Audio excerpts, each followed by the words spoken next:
Yo, what's up, dudes?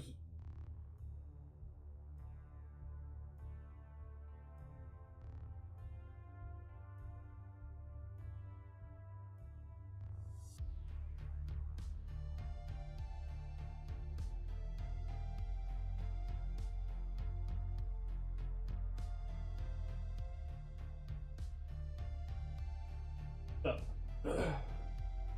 Ugh. What is good, guys? How are y'all?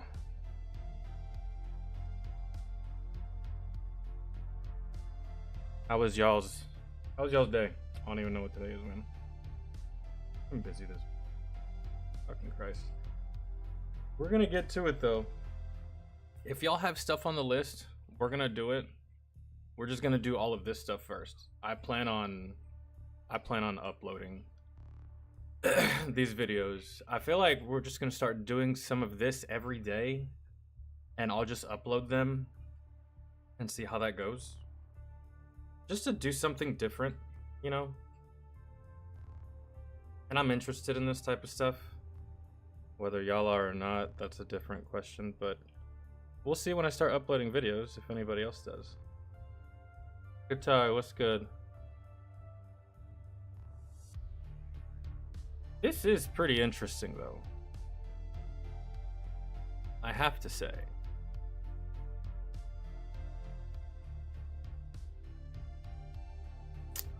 And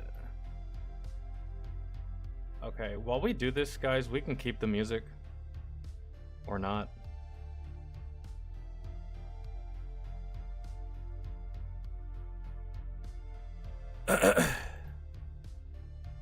Okay. Yo, JD, what's good, man? How are you? How's your day? I'm trying to decide, man, because I'm going to end up uploading these. I'm trying to decide if I want to keep it in this view. Because I am going to end up reading through all of this. I doubt I have to put it in full screen so that the viewer can read along too. I doubt they care. That's why they clicked on the video, so someone else could read it to them. Right? If I clicked on a news video and they just put it up on the screen and expected me to read it, like, I could have just gone to Google for that. I didn't have to come to YouTube to read. I come to YouTube to get the explanations. 3D printing barracks, military eyes, new ways to cut construction costs. Top military engineers met with. Okay. Right off rip, let's just look at the title. 3D printing barracks. Military eyes, new ways to cut construction costs. So, before we even read what's past this photo of one of Fort Bliss's many gates to gain entry onto the installation. Is there even a 3D printer that big? Well, I mean, you could print out the pieces, the walls, the floors, the ceiling, but I mean, how will the 3D printing of a barracks cost less than simply upgrading existing barracks? Right? You know, because just recently we got wind of, well, it's not a new problem, but it probably is, you know, to people that didn't know, the ongoing mold problem inside of military barracks and shit like that. At one point, my barracks had a little bit of mold in it, just a little bit. It wasn't too bad. And I didn't even notice it. It was like a fucking health and welfare that noticed it. It was nothing major, man, but there's a lot of barracks that have fucking mold, right? So how much would it cost? Would it cost less to get rid of the mold? Because if it costs less to do upkeep on existing barracks, then why not just do upkeep on existing barracks? Right? But I guess if it results in the same, if the results are the same and it costs less, then well, I guess the point isn't to cut costs on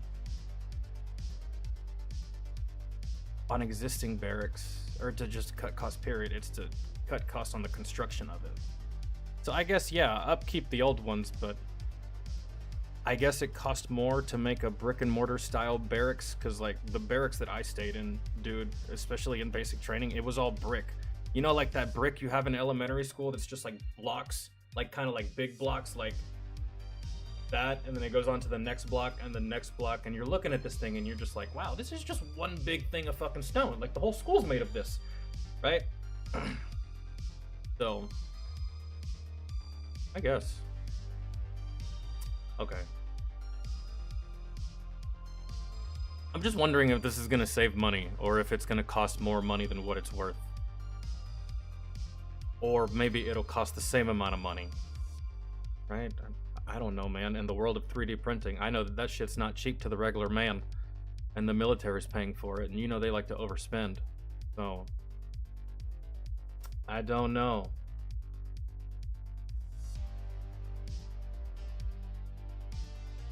How old is a building in a military base? It depends, man. You go through a military installation, you might see a brand new building, and then 30 seconds later, you might see a building that's been there since the installation first started, right? So, dog, I remember taking classes at Fort Stewart, Georgia. I remember taking classes in buildings that damn near almost looked like trailers, but these buildings had been there for like 40, 50, 60 years. Out in like kind of like the middle of nowhere, with like no roads. It was like all grass getting to these buildings. And you could tell that they used these buildings for like training. They also used it for like education purposes and stuff like that. But like they were some old ass buildings, dog. And I'm just like, good God. Like at any point, I feel like I'm about to fall through the floor. This is wild. So, I don't know. Now, would these barracks also, because when I first read this title, my head went straight to like deployment. Like, would these barracks also be something that could be easily set up in a combat zone? It's 3D printing, man. So like, I assume that that's just as easy as like putting pieces together. And it'll literally have like grooves and shit to put these pieces together. Or would it still be just as easy to set up a tent, a 10-man tent, like what I stayed in when I was deployed? I didn't really feel like those 10-man tents were bad either.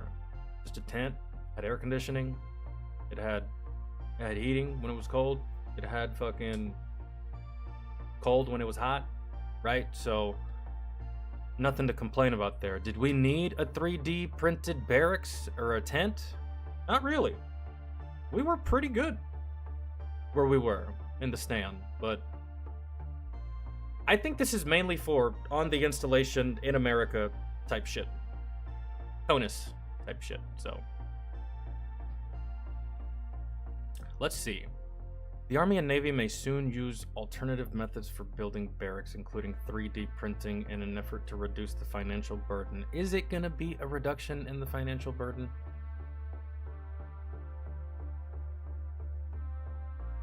I would say so, yeah.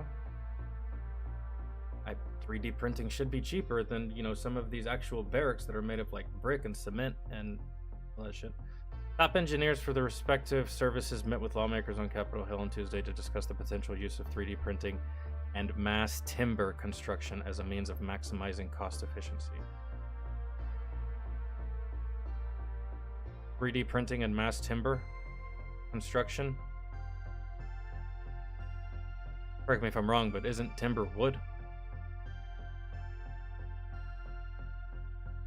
So you're still going to be using wood whilst 3D printing? Be like a hybrid of two things? I guess. That's cutting costs? I don't know. Dave Morrow, Director of Military Programs for the Corps of Engineers, and Keith Hamilton, Chief Engineer for Naval Facilities Engineering Systems Command, spoke with members of the House Appropriations Subcommittee on Defense. The group also discussed the high-performance cement, geosynthetics, composite materials, tension fabric structures, and carbon-reinforced polymers according to the release. It seems like they really are preparing for the E4 Mafia here. Look at all that. That's some shit that, like, that seems like a off-the-grid tent that Bruce Wayne would stay in if he couldn't get back to Wayne Manor in time. Or, like, had to be, like, out on the run for a second. That was like a little pop-up setup command. That seems pretty cool, actually. It just doesn't seem as cheap as they're making it sound. That seems expensive. But if it's 3D printed, bro, it's 3D. I guess. Who am I to argue with you? I guess. But hey, man, I'm not complaining. That's that's good, man. Get these soldiers out of all this fucking mold. You know the best part about some of these materials? They won't mold.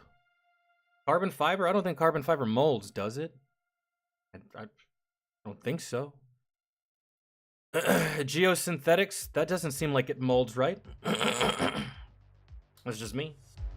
In an increasingly complex global security environment, our commitment to innovation in military construction is not just about building structures. It's about building the resilience and readiness our forces need to prevail, Morrow said. He emphasized the importance of using cutting-edge construction methods to deliver sustainable and cost-effective infrastructure to provide service members with high-end facilities. Wow, so like they really are branching out, Kat. They're no longer using this mentality of shut the fuck up, soldier. All you need is a hole and a rifle. That's it, really, for the most part. That's the only facilities you need. A hole to piss and shit in and a rifle. Glad they're kidding. But I don't think this is gonna be barracks while they're I mean, dude, imagine seeing this while you're deployed. Imagine having this while you're deployed. That'd be a dope-ass little living quarters to stay in. Now, I doubt it's going to be a combat thing, though, because this just seems like something that would take more than a minute to set up. Then again, those tents, a whole fob of tents probably took a minute to set up, too, but... Anyways. Mara said the technologies they seek to implement have already been put to use in several military installations. Tyndall Air Force Base, Florida, and Fort Bliss, Texas have already both used 3D printing, he pointed out, the latter specifically for projects involving barracks. Okay. The Navy. And you know what? This is not only good for the fact that, again, you know, you won't have to deal with a lot of the shit that you have to deal with when it comes to old wood and cement and, you know, that type of infrastructure. But this is also going to be very soldier-proof. Is what it sounds like. And if something breaks, it seems like it'd be something easy to replace. I would hope so. Couldn't you just like map out the broken piece where the soldier slammed his head through it and just print out an exact little thing, you know, given the specifications? Seems like something that would be easy to pop back in there, I suppose. Almost like living inside of a Lego house. That's what I would feel like it was. If I were, I don't know, man. These things are gonna get put to the test, though. You put young soldiers in these things. They're gonna get put to the test. Believe you me. Young soldiers, E4 and below, E4 Mafia, stupid ass E3s, know nothing E2s, naive E1s. Oh lord, your barracks gonna get put through the test. We'll see how it goes. The Navy had already employed the use of mass timber, Hamilton said, to build a child development center in Hampton Roads, Virginia. Dude, that's where I live. The practice of mass timber construction involves sourcing structural beams that come from smaller lumber. The first Army barracks made using mass timber structural elements was recently completed, according to Hamilton, with another potential mass timber project on the horizon at Mountain Home Air Force. Where the fuck is that? Mountain Home Air Force Base? I've never heard of that day in my life. Timber, huh? I don't know, man. My experience, wood burns. But then again, so did the tent that I stayed in, so whatever. Hamilton also cited that the use of performance concrete to build an F-35 Lightning II hangar at Marine Corps Air Station Cherry Point, North Carolina as a viable method for future construction. All right. Cool. I really do wonder, like, I really want to, okay, so who did they say had it? And is there a video on it? Can we see what these already printed Fort Bliss and Tyndall Air Force Base have already both started using 3D printing, specifically for projects involving barracks. Can I see it? I'd like to see it. See what it looks like.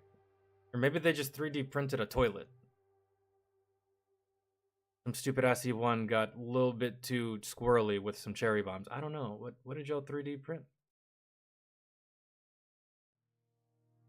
And 3D printed storage lockers? That would have been bomb back in... Dude. Concrete cloth is no longer an option. I don't know what that is and specifically what that does, Major. But yeah, they're trying to go to 3D printing, and let me see if I can I can take you over the... Here it is. High performance cement. I'm gonna go over it again. High performance cement, geosynthetics, composite material, tension fabric structures, carbon fiber reinforced polymers, according to the release. That just sounds like Batman talking to Lucius about a new suit, to be honest. Reading something from Wayne Enterprise.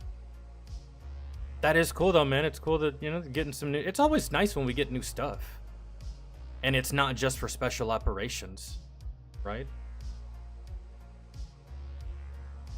I just hope that this geosynthetics, composite material, tension fabric structures, and carbon fiber reinforced polymers is not more expensive than what we currently are doing right now as far as barracks. And I mean, it's pretty much no money at all if you're deployed, because your barracks are tents.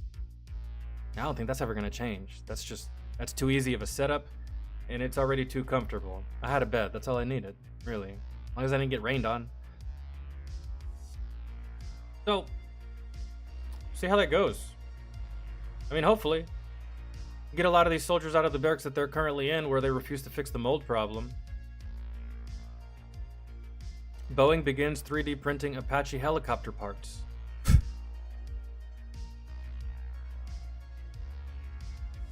How much faith would y'all have in a 3D printed helicopter part? Huh? My worry isn't that it's not going to be printed properly. My worry is that it's not going to have the same integrity as an actual part, which is probably made of, like, I don't know, metal, steel, some kind of... I don't know, man. The 3D printing world is going crazy. And it's taken over the military. Go back.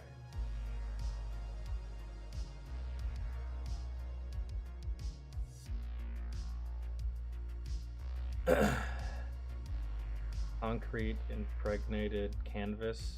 Inflate it, wet it down, let it dry. You have a 16-person tent. Yeah, that.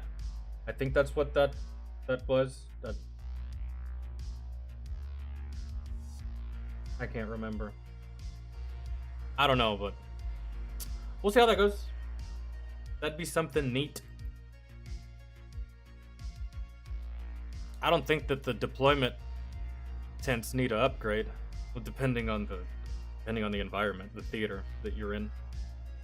For the environment that I was in, the canvas tents that we had, that you're probably talking about, Major, those were all over. And man, the big domes, do you remember the big domes? Like the huge ones? Like, I'm talking, you could fit like a couple basketball courts up in this bitch. They were huge. What are the clamshells? That's what they were called. Oh my god, I was thinking about that last week. The clamshells, those were huge. I would love to see one of those just like get erected, because I would always look at it, I'm like, god damn, that's big as fuck. How did they put that up? I know it's probably engineers, but like, that was probably an undertaking, because there's not that many, so it's like a few. Oh no. Alright.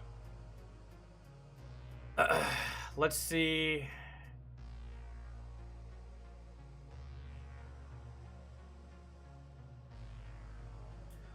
Let's see what we have. Military medical system unprepared for future conflict, experts say. I don't know, man. I feel like as long as you can mitigate blood loss as fast as possible, you can survive most conflicts. Tourniquet, man. Tourniquet. Tourniquet for everything. Tourniquet, the first thing you do. Tourniquet, that's it. Everywhere and anywhere except for around the neck. So as long as you can mitigate bleeding, I mean, you can survive any conflict. But as far as like, they're probably talking about like either mass casualties or mass injuries. Maybe. I don't know. Do y'all want to check that one out? Or do y'all want to check out safety board calls to end helo flights en route of fatal DC crash, which I actually know nothing about whatsoever.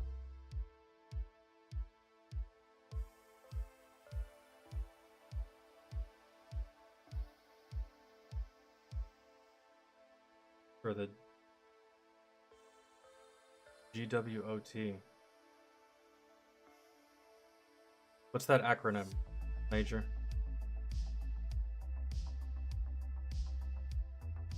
Yeah, I want to read this.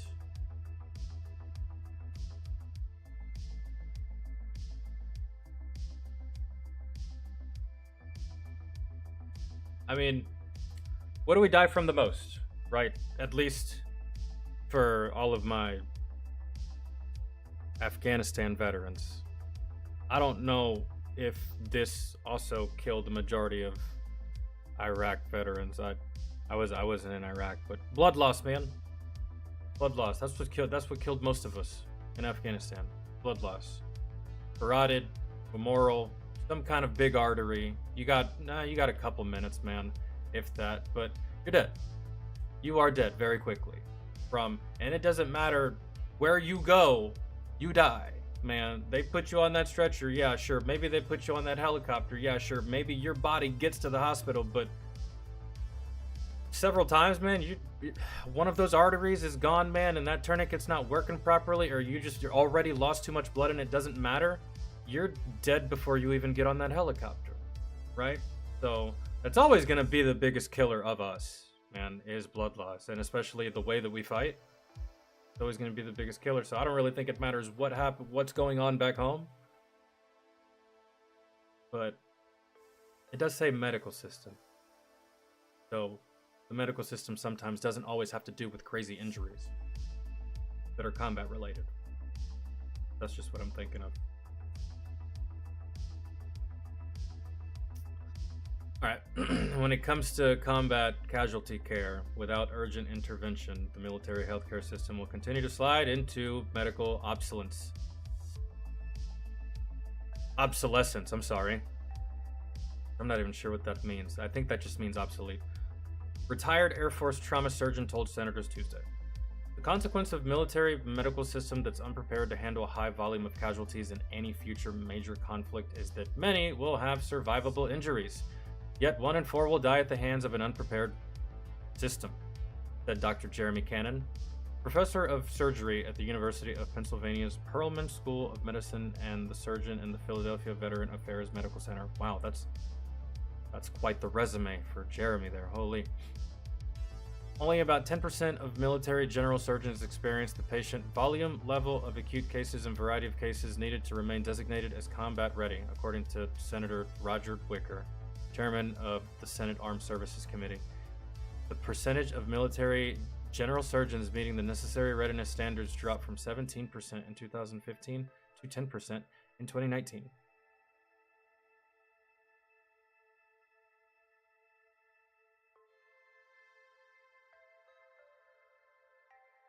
Okay.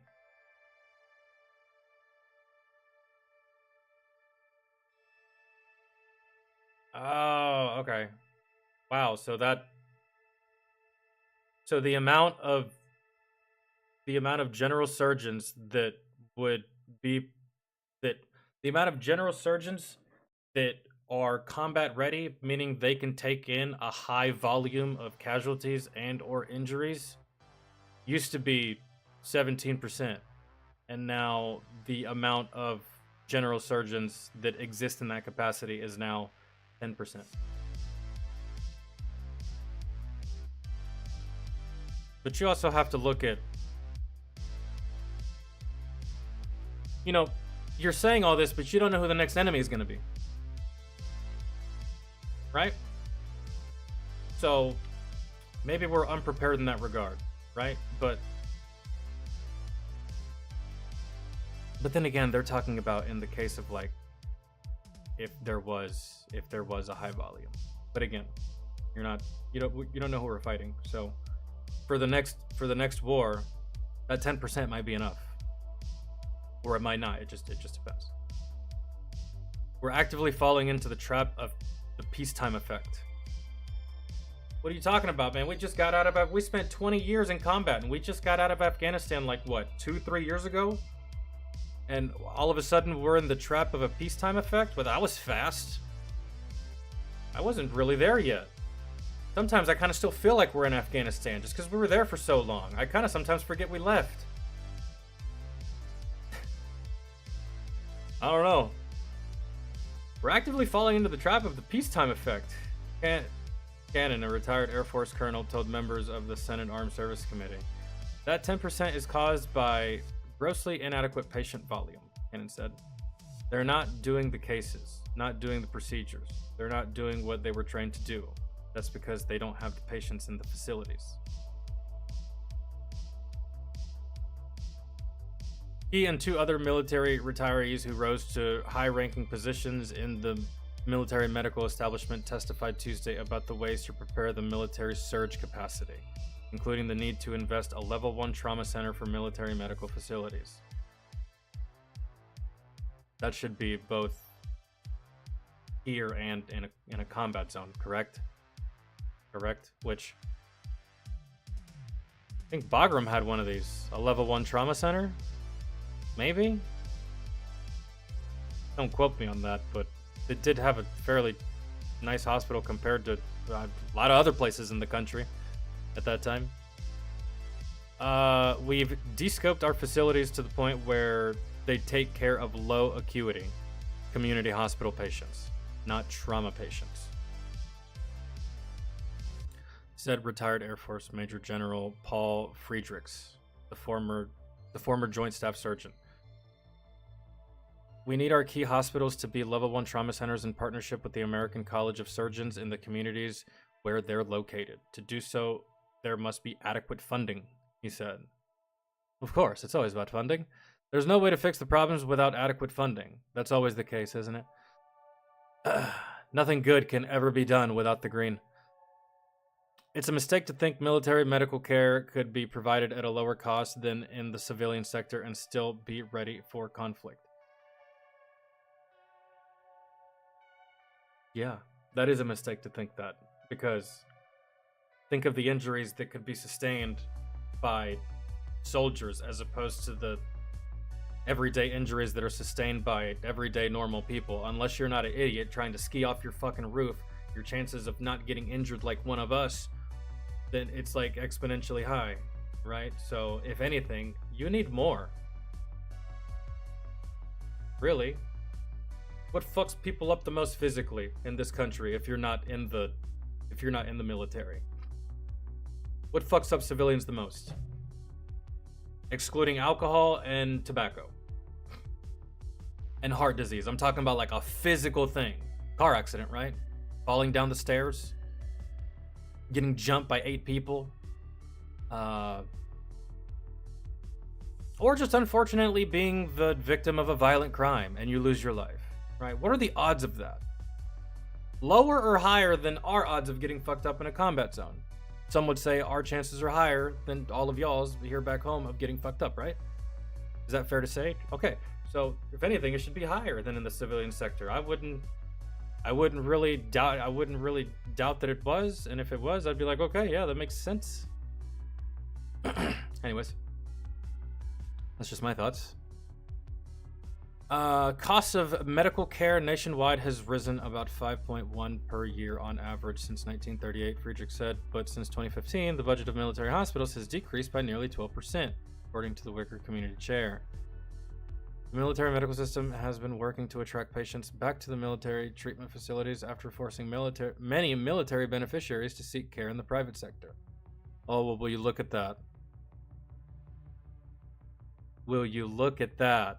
Wow.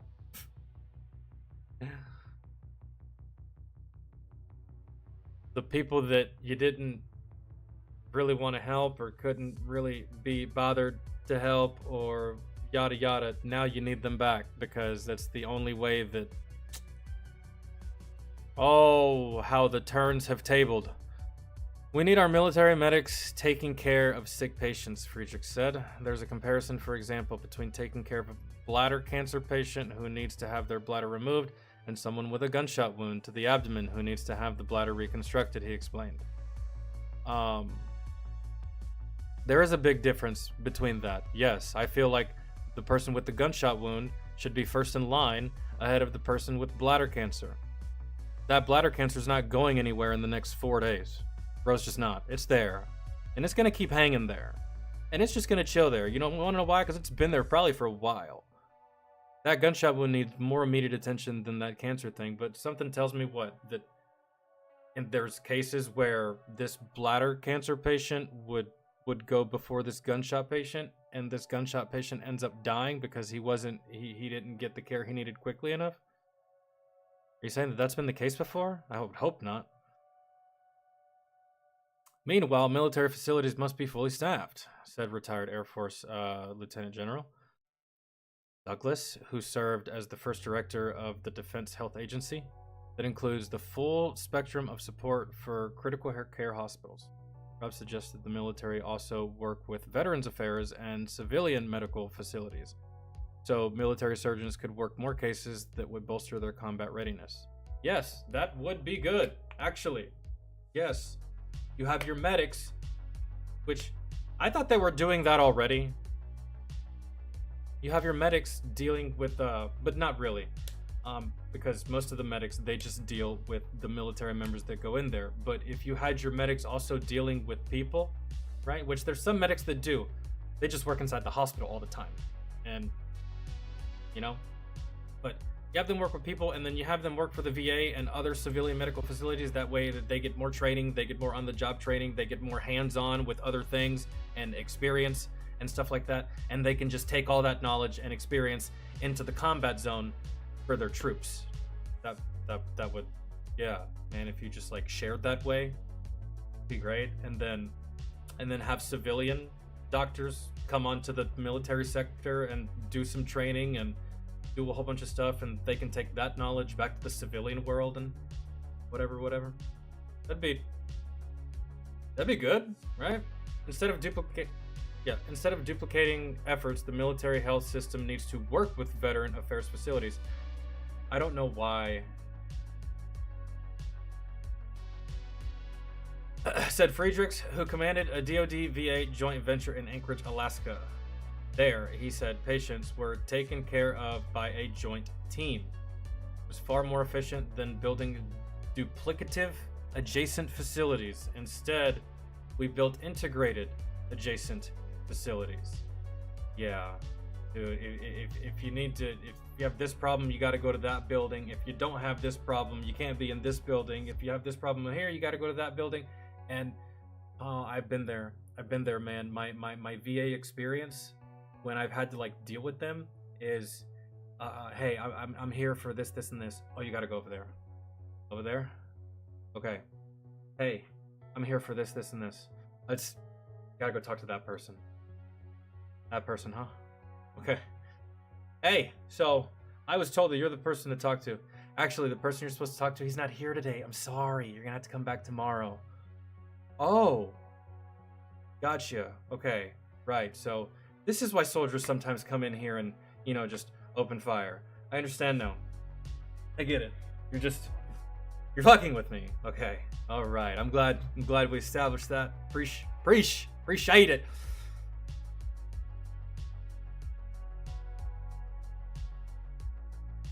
Just fucking fuck. Friedrichs noted that there is 10 billion of unfunded facility needs in DoD and 100 billion in VA. There's a lot. Yeah, there's a lot that they need.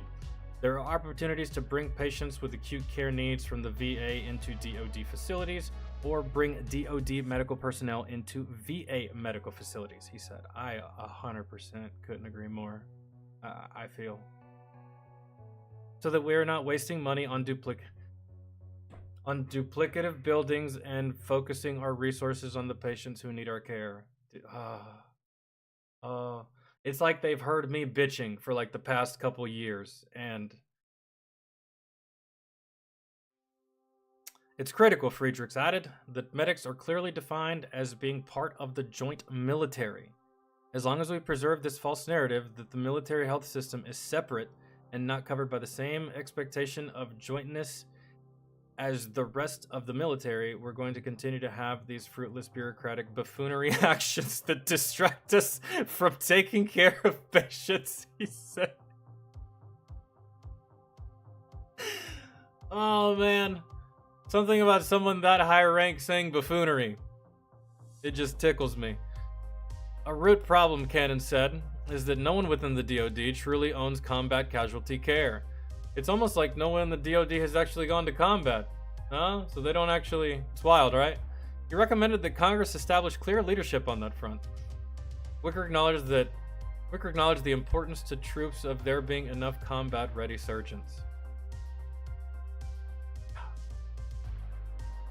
We know that the troops in combat are more comfortable taking the risks necessary to accomplish their mission if they have confidence in military doctors. You want to know what? That actually did not even cross my mind. Not once.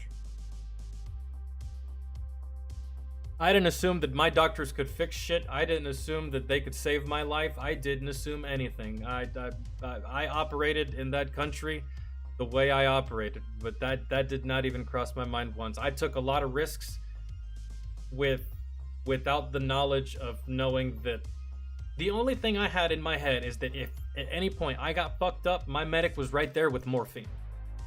That's what got me through.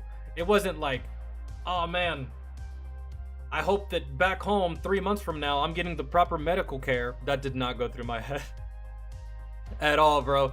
In that moment, the only thing I cared about was he's got morphine, so if I get fucked up, I'm pretty good, man. I'm feeling fine, right? So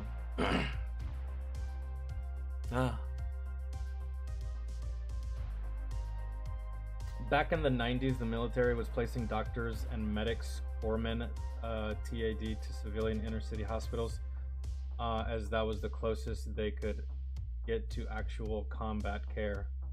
Yeah, dude, makes sense. Inner cities, you got all those shootings, you got all that quite possibly gang violence and shit. So, yeah, I feels you on that. That would... Experience is experience. It doesn't have to come from combat. And it also doesn't have to come from the established medical field, you know, where all these, you know, people go to college, right? Everyone has some kind of knowledge. Everyone has something to bring to the table when it comes to saving a life. I forget the show. Maybe it was Scrubs. I think it was Scrubs. There was a guy there that was in the military. I think I saw several characters in that show that were in the military that would do some time in the military, and then they would come work for a civilian hospital for a couple of months, and then they'd go back to combat. And in my head, I was like, I don't think the show's just making up bullshit there, man. I think that a lot of these doctors actually do that. For instance, I had a lawyer when I was deployed, because I went through a court martial. I had a lawyer. That lawyer could have been in the States representing some fucking rich guy for parking tickets, but instead he was representing me in the military world because he was in the military, but he also had his own civilian private practice that he did lawyering, right? So it just, you get experience. That's it. He on one hand was just, you know, making bank though, having his own practice and stuff like that. And yeah, so he deployed, worked cases, and then would go back to the civilian world, work cases, go back and take care of stuff on military installation. I don't know how he did it, but that was his whole thing. So, yo, Christian, what's good, man? I have not even started Daredevil, man. I'm glad you're liking it, but for me, I have to get past season 1. I haven't even finished season 1, so. All right, let's see.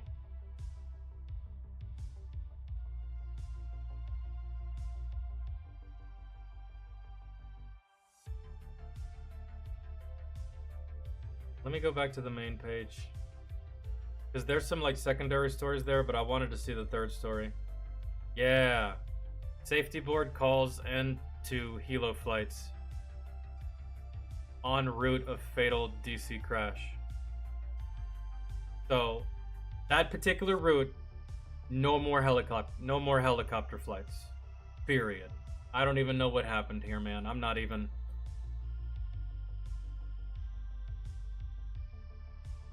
And was this a, was this a military? Because this is covered by the Army Times, man. Unless, was this a civilian helicopter? Oh, well, we're going to find out. The National Transportation and Safety Board has concluded that the separation distances allowed between helicopter and airplane traffic on the route where an Army helicopter and a commercial passenger jet collided mid-air on January 29th near Washington. I think I may have seen a video about that. It was dark. Near Washington. Pose an intolerable risk to aviation safety, according to its preliminary investigation report released Tuesday. Damn. What kind of Army helicopter? Blackhawk? Little Bird? Chinook?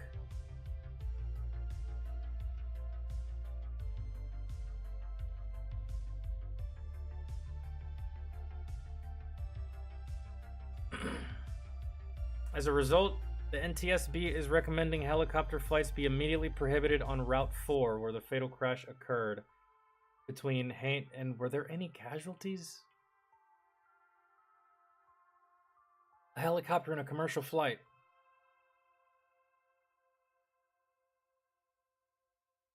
Mid-air. That's fucking wild, dude.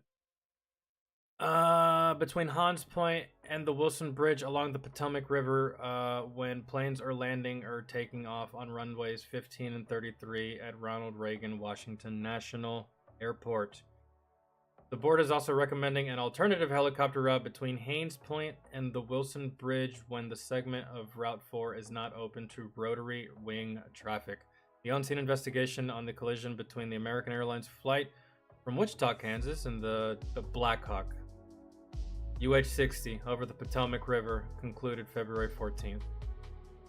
When the aircraft collided, the fuselage of the commercial jet broke apart in 3 places and was discovered inverted in waist-deep water in the Potomac.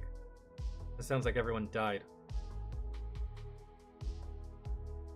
The helicopter wreckage was found nearby. All 64 people aboard the passenger jet and all 3 Army crew members aboard the Blackhawk, Chief Warrant Officer to Andrew Lloyd Eves, Captain Rebecca M. Lobick, and Staff Sergeant Ryan Austin O'Hara were killed.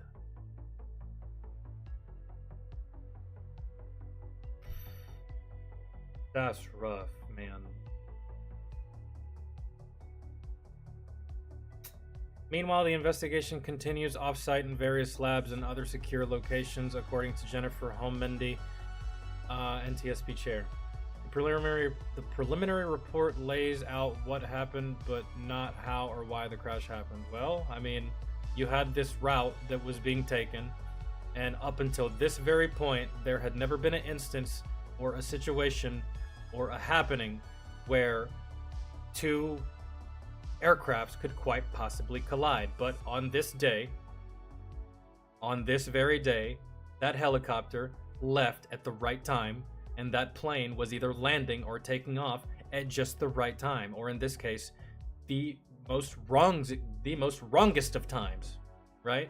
So it's just, I feel like it's just one of those things that no one expected it, but it was bound to happen. It happened, and now it's time to be fixed, and they're fixing it.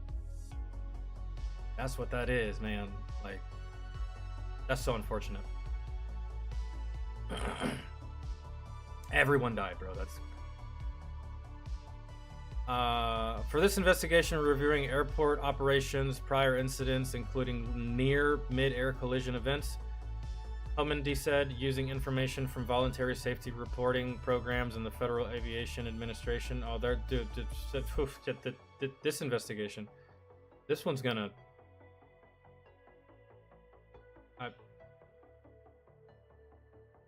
Who do you blame? Because this was a combination of military and civilian. You blame the airline? Do you blame the military? Do you blame Black Hawk? Do you blame the flight? Do you blame TSA? Do you blame the tower? Who is at fault? Or do you blame the person that made this particular route that they were just so fated to hit on that day? And this route was probably made how long ago? Years ago? How long have they been taking this route? Let's see. We're gonna find out.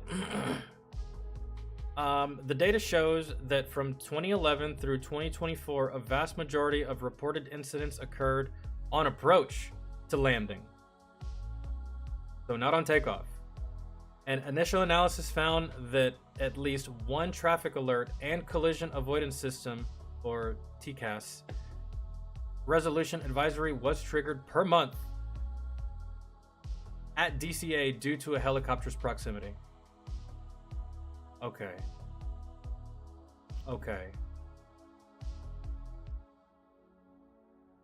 Someone inside of this paragraph is in trouble.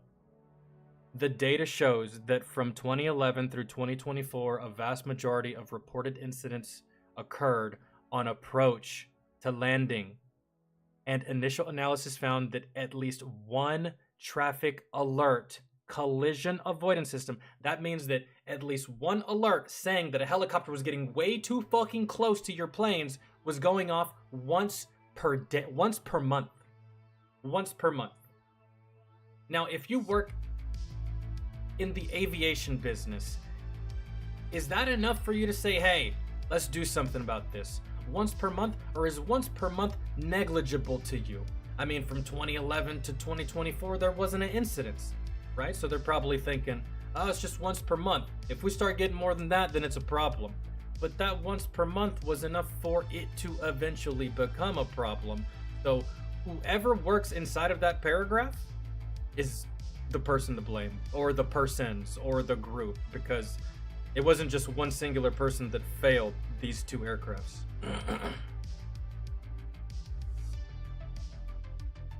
Oh, Captain C, what's going on, man? How are you?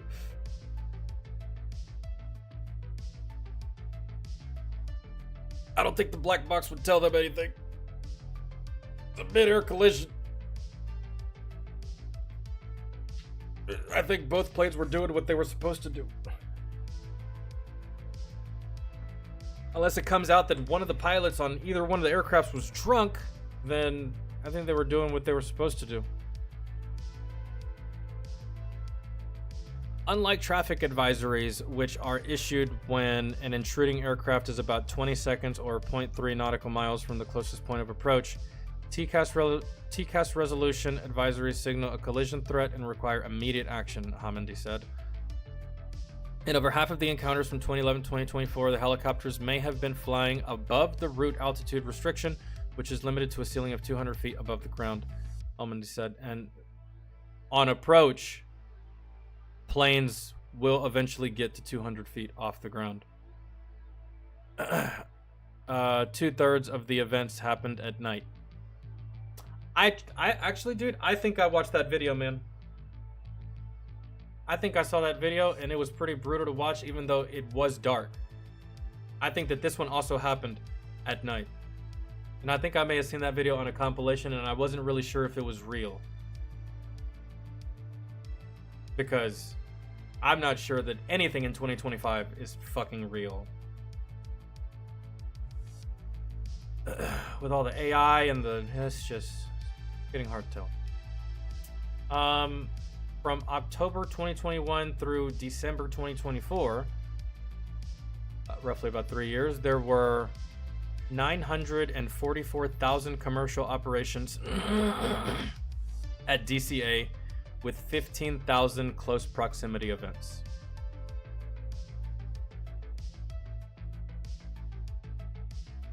That's a lot of close proximity events. But when you look at the big number, it doesn't really seem like that much, right? Well, it seems like a drop in the bucket. 944,000, 15. I can't do on the fly math like that, but that's like 0.00 something percent. I don't fucking know.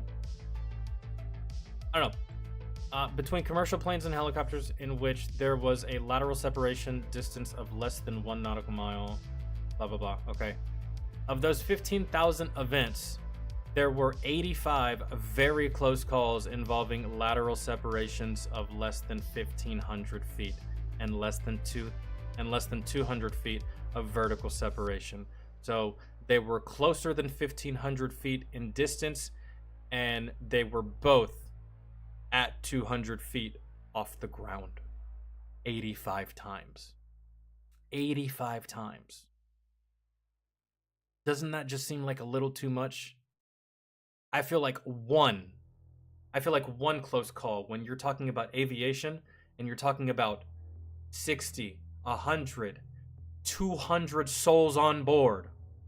I feel like one close call is too many and should be reevaluated.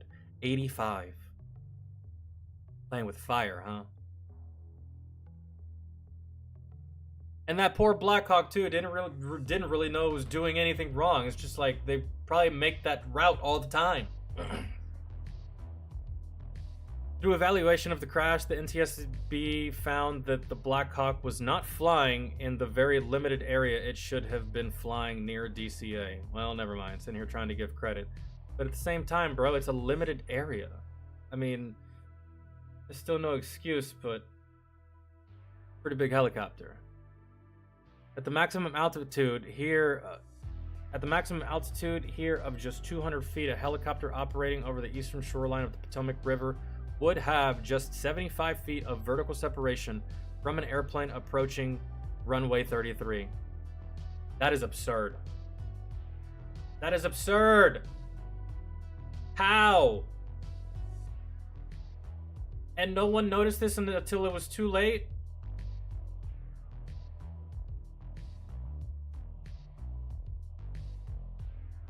$75 feet, dude. That's nothing. Following the accident, the U.S. Department of Transportation Secretary Sean Duffy immediately restricted helicopter traffic from operating over the Potomac River at DC. I mean, yeah, kind of have to. Helicopter traffic doesn't really make the nation that much money, but airline traffic does. As the deadline nears, we remain concerned about the significant potential for a future mid-air collision at DCA, which is why we are recommending a permanent solution today. Amundi acknowledged that fully closing Route 4 between Haynes Point and the Wilson Bridge when runways 15 and 33 are in use would restrict a key aviation corridor for Coast Guard patrols, law enforcement, and government operations. However, she noted that requiring controllers to hold helicopters north or south of DCA during those times could also add to controllers' workload and increasing risk. So what do you do? To that end, NTSB is recommending the FAA establish an alternative helicopter route between Haynes Point and the Wilson Bridge when that segment of Route 4 is closed.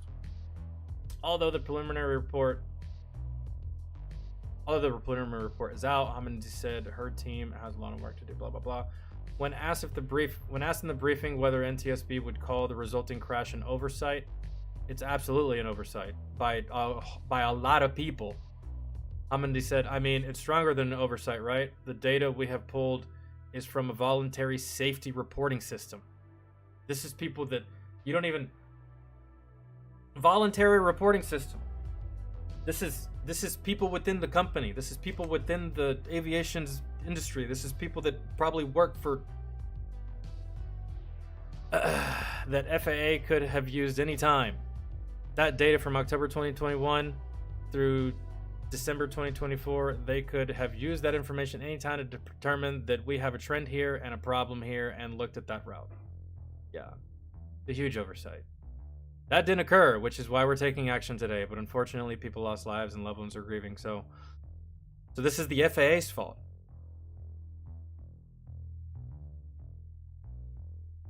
Really? The FAA. I don't know. That's what it seems like. All I know is that there's 64. No. 68. No, 64 actually, because those soldiers they're just going to get military honors and that's it. And maybe their family gets that 400,000 that the military gives them whenever you perish, but I'm not sure if that's like you have to die in combat to get that or whatever, but I know that these 64 families are about to be rich as fuck. So, and I know that can't bring a family member back, and that shouldn't be a consolation. I hate to sound materialistic about the whole thing, but 65 families are about to be set for the rest of their lives. And I know it's not a replacement or anything, but we can all be happy about that, right? At least I hope they get fucking compensated. That's a goddamn travesty if they don't. Because I've been on a lot of flights. I'd be pissed if I got on one and I died. You know what I mean? And I was just on a flight recently. So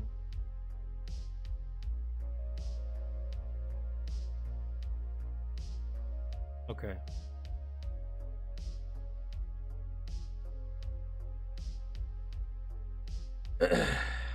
Did they cover not calibrating the Black Hawk altimeter before starting? No, they're allowed to fly that high. That's the limit that they give. That they're I don't know. And they're allowed to fly that high, but they don't have much wiggle room for doing whatever the fuck they want. Right? Like, it's not like, you know, when I was deployed and we were driving on these roads in Afghanistan, we drove in the middle of the street. Did we have to stay in one lane? We could have. Could we gone in either lane? We could have. We stayed in the middle of the street because the whole fucking road belonged to us, right? You got me? That not in the sky though, and not here. They didn't have much wiggle room. If we wanted to drive on the right lane, which there were no lines, but if we wanted to drive on the right lane, we could. And if we wanted to move to the fucking left, we fucking could. And if we just wanted to drive slap down the fucking middle of a highway in Afghanistan, we very well did. But in the case of this helicopter, if he wanted to go just a little bit higher, that puts everything at risk. If he wanted to make that one adjustment that we made, from right, let's go to the left. From left, let's just drive in the middle. He didn't have that helicopter pilot did not have that wiggle room at all. And maybe he didn't see the plane. Maybe he didn't hear the plane. Helicopters are loud as fuck on their own. I don't know how a Black Hawk doesn't have fucking radar that can't see another aircraft on approach. But it's dark, bro. Things happen. I don't know. It'll never happen again. It'll never happen again. This is something that can be fixed, right? We talk about plane crashes. This is the most deadly, but it can be fixed. You know what can't be fixed? A fucking bird strike. Who do you blame? Can't blame the bird. You're not gonna get you're not gonna get compensation from a fucking dove, right? So, at least there's someone to blame here. That's the bright side. At least there's someone to blame. At least there's compensation that will go around, and at least it'll be fixed. And at least that going forward, maybe we can use a little foresight and reevaluate some of these flight paths that we have. Maybe if you feel like you don't have to, maybe it's a perfect flight path, relook at it anyways. Maybe you missed something, right? Because for 10 years, everyone thought that these flight paths were working, when in reality, it was just the FAA ignoring a shit ton of close calls that shouldn't have been ignored. But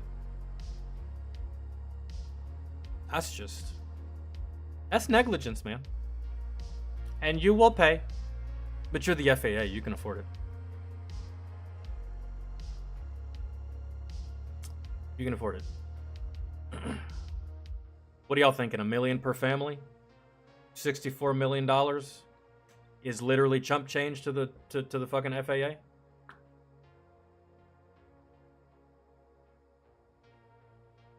It can't be healthy to live under the flight path for years of burnt fuel dropping on your house. Dude, you know what? You want to know what's funny? Sneaky clean, is that growing up, my house was directly in the flight path of the airport that was in my hometown. So it was like every single day there was multiple planes that, dog, from they were so close to the ground because they were on approach that I could read the tail number on the plane. I could see the tail number. I could see the decals. I could see like windows and shit. That's how close it was to the ground. And back in the day, I don't know if y'all remember. Back in the day, y'all remember like if a plane flew over your house, it was loud. Y'all remember that? Y'all remember when planes used to be so loud that you would be having a conversation with someone and a plane flies over and you gotta like stop talking? Have you noticed that that's not the case anymore? I think they've done something to the planes. I think they've upgraded these fucking things because, dude, I'm telling you, planes are not as loud as they used to be. I think they have like retrofitted or upgraded or done something very, very nice to these planes because they are not as loud as they used to be. They're not as, at least not to me. Not to me. I've heard plenty of planes fly over. At least not here, bro. Not here. It's loud here because I live next to an Air Force base, and these are actual fighter jets that I'm hearing. These aren't planes. These aren't commercial jets, right? But I've heard commercial jets fly over my head in modern times. Bro, not nearly as loud as when I was a kid. I'm just telling you. I don't know what it is. It's... Maybe they did something. I'm not sure. Not in London? What, are they still loud as fuck? I'm looking for some secondary stories that we can... Oh, shit. Judge hopes to rule next week on Trump order banning trans troops. Y'all want to pick that story apart or not?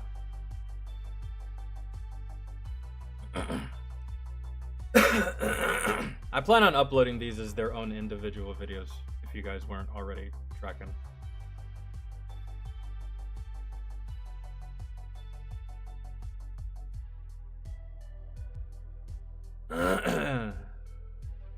Everything's rough with NVGs.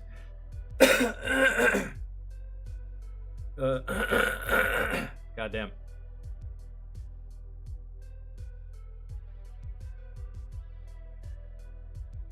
U.S. veterans, military contractors, among those freed from Kuwait jail. Kuwait has released a group of American prisoners, including veterans and military contractors, jailed for years on drug-related charges. I forget that Kuwait, they truly, really do frown upon drugs, man. Like, more so than Russia, I feel. God damn. Jailed for years. Not just a year, not just a couple of months. Like here in America, you get caught with like a little too much weed. You maybe weren't planning on selling it, but you just bought a little bit too much for the drive home, right? And you get a couple weeks. But damn. I got it. We got. That's fucked. Hold on. It was just a little bit of hash, man. Kuwait has released a group of American prisoners, including veterans and military contractors, jailed for years on drug-related charges. I mean, right now, I'm rooting for the veterans and the military contractors, but watch them have been on some, like, fucking kingpin drug cartel shit, right? Maybe they just didn't get caught smoking. Let's see. In a move seen as a gesture of goodwill between two allies, a representative for the detainees told the Associated Press on Wednesday. The release follows a recent visit to the region by Adam Bowler, the Trump administration's top hostage envoy, and comes amid the continued U.S. government push to bring home American citizens jailed in foreign countries. You know, the ones that matter, not just not just fucking rich ass basketball players, because what the fuck good do they do us? And especially the WNBA, no less. Their shit ass revenue. They do for the fucking GD. I don't know. 6 of the newly freed prisoners were accompanied on a flight from Kuwait to New York by Jonathan Franks, a private consultant who works on cases involving American hostages and detainees who had been in the country to help secure their release. My clients and their families are grateful to the Kuwaiti government for this kind of humanitarian gesture. Humanitarian gesture, bro. They locked you up for years for a doobie. But you know what? That's just me saying that. Maybe their actions were just, right? Maybe they really did have a reason for locking you up for years for drugs. I don't know what the drug shit entailed. In my mind, y'all were just hanging out, playing some Halo, smoking a lot of weed. They showed up, took the weed, broke the Xbox, took you to jail. And until they explain further, that's what happened in my head. Let's see. He said that his clients maintain their innocence and that additional Americans he represents are also expected to be released by Kuwait later. The State Department did not immediately respond to a request for comment. The names of the released prisoners were not immediately made public. Kuwait, a small oil-rich nation that borders Iraq and Saudi Arabia and is near Iran, is considered a major non-NATO ally in the United States. Secretary of... Damn, so this really is an extreme show of faith right here, because they're a non-NATO ally of the United States. Secretary of State Marco Rubio paid tribute to that relationship as recently as last month, when he said that U.S. remains steadfast in its support for Kuwait's sovereignty and well-being of its people. Yes, we like Kuwait. It's just unfortunate that. Come on, man. It's just a little bit of weed, man. The countries have had a close military partnership, ever since Saddam, bro. Saddam kind of brought everybody together. Everybody was kind of fuck this guy. We may not like each other right now, but fuck this guy. We'll be friends on the fact that we hate this guy. The countries have had close military partnerships since America launched the 1991 Gulf War to expel Iraqi troops. After Iraq dictator Saddam Hussein invaded the country with some 13,000 American troops stationed in Kuwait at Camp Arif Jan, which I've been to, and Ali Salim, which I've also been to. I went to jail in Ali Salim. I did. That's where I served. Whenever I tell you guys that I served in Kuwaiti jail, that's where I was. I was in Ali Salim, and I was in a jail on that installation for 2 weeks, 2.5, 3 weeks, something like that. I don't know. I signed a piece of paper and got out early, and it was the worst piece of paper I ever signed. But others have criticized Kuwaiti police for bringing trumped-up charges and manufacturing evidence used against them. Okay, we're starting to get into it. Allegations never acknowledged by the autocratic nation ruled by hereditary emir. Ruled by someone that... okay. The State Department warns travelers that drug charges in Kuwait can carry long prison sentences and the death penalty. Good God. But it's just a little bit of weed. I guarantee all these rich oil motherfuckers be smoking weed, bro. I guarantee it. And I guarantee it's like here in America. Rules for thee, but not for me when it comes to the rich and the not rich. Because not everyone in Kuwait is rich. Not everyone in Kuwait has oil money. Anyways.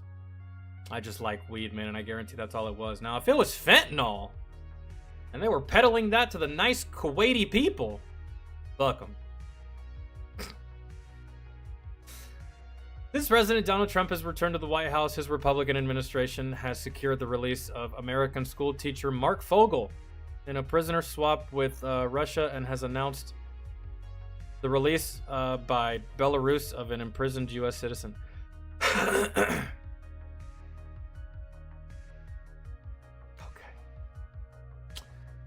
The Americans released Wednesday had not been designated by U.S. government as wrongfully detained. The status is applied to a subsection of Americans jailed abroad and historically ensures the case is handled by the administration's Special Presidential Envoy for Hostage Affairs, the office that handles negotiations for a release. Interesting that we have this.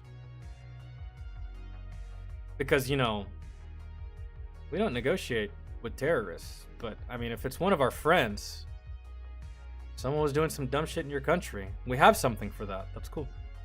I feel like I already knew that. It's just, you never really hear about this group all that much.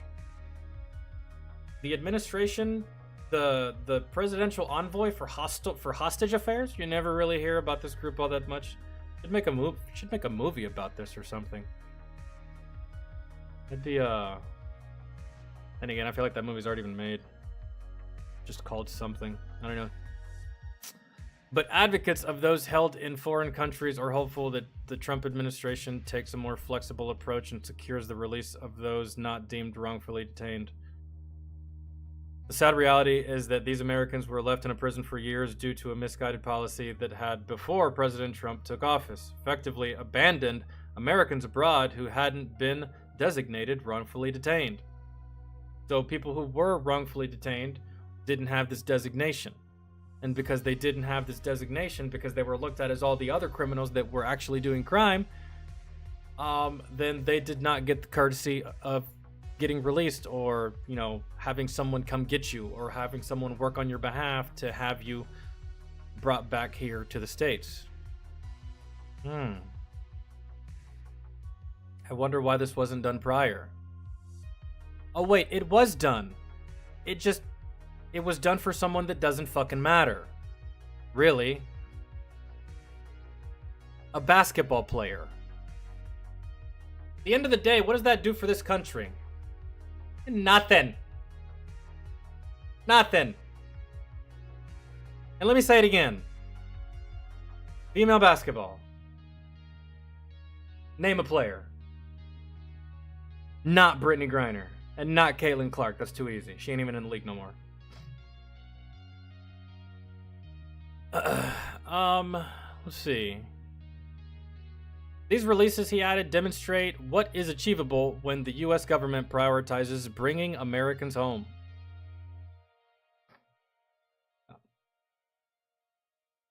That is good. However, I will say that as an American, it is our responsibility that when we go to a foreign country, we don't show our ass. That is a big responsibility on our part. We can't just expect the government to bail us out of bullshit whenever we go to a foreign country and start bullshit. You know what I'm saying? You can't always have that. You know what I mean? Because then everyone would be fucking, oh, don't worry about it. Uncle Sam's got me. Don't worry about it. Uncle Sam will bail me out. No, man. Behave accordingly in these foreign countries. Don't act an ass. And if you do get victimized some way by the government powers that be in a foreign country, then best believe someone's going to look out for you. Or someone's going to try to look out for you. And if no one looks out for you, then, well, you know how I've felt at certain points in my life. So, that's just it.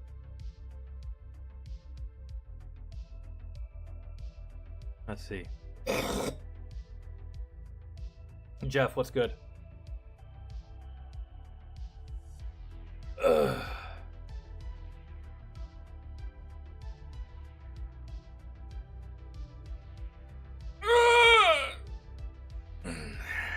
Let's look for another one.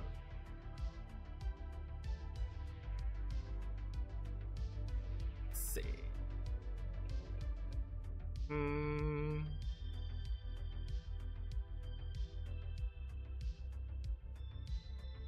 All right, we got all the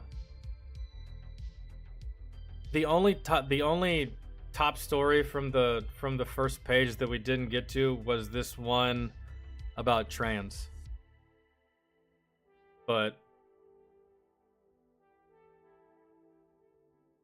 I don't know, man. I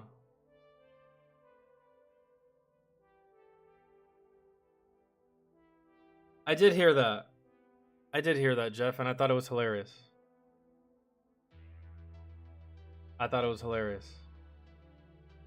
Now, if only they just cancel the movie.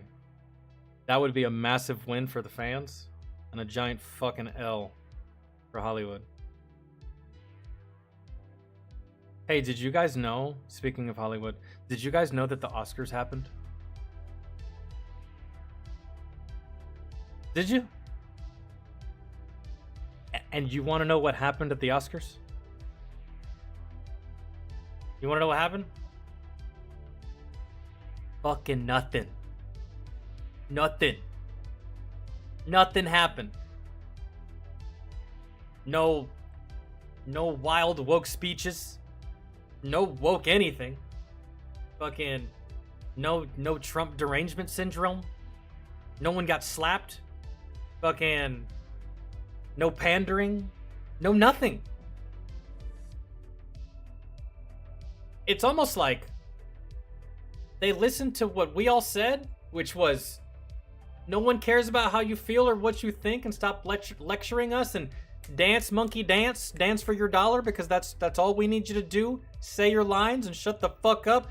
It's almost like they heard us say all that stuff and they actually put it into effect. They actually applied it. And I was just like, wow. It's crazy. This is what it's like when there's not bullshit coming out of y'all's faces. That's kind of nice. I might almost watch. Not really, boring as fuck, but because who cares about rich people shaking each other's hands and congratulating each other? But still, it was just like a crazy change of pace from what we're used to seeing. It was wild. Oh, what is that? Oh no. Let's see. Democrats to focus on women, minorities in military personal debates. Price help you invest and save for opportunities. Oh, that's how I feel about that. With solutions that have delivered strong Okay, performance. I gotta change the music. Good. Hold on. My music ran out. No. What is it?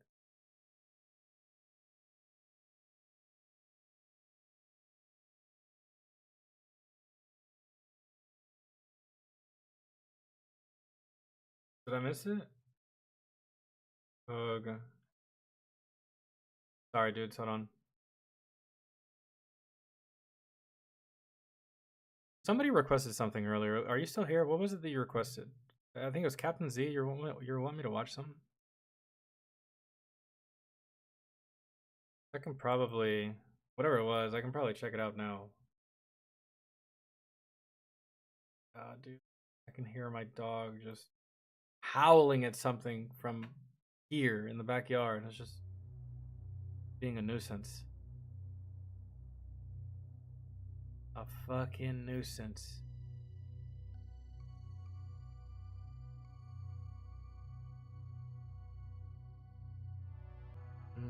Okay, cool.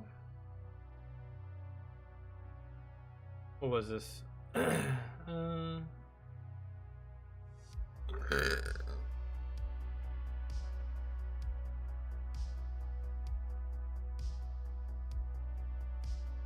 I kind of want to check this out.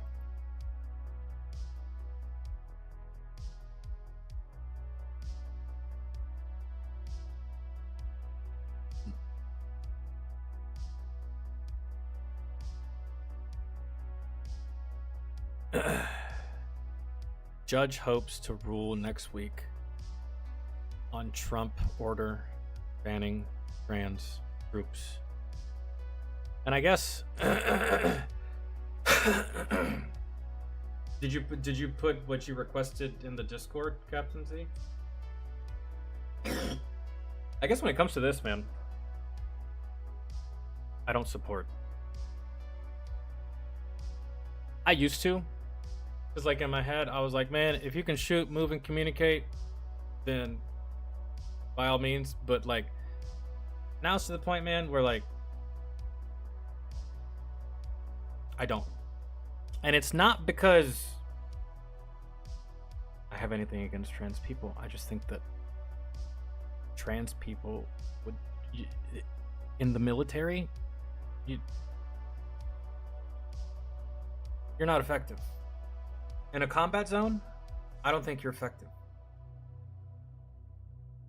I just don't. There's nothing about your mental state that I find appealing serving next to me in a combat zone.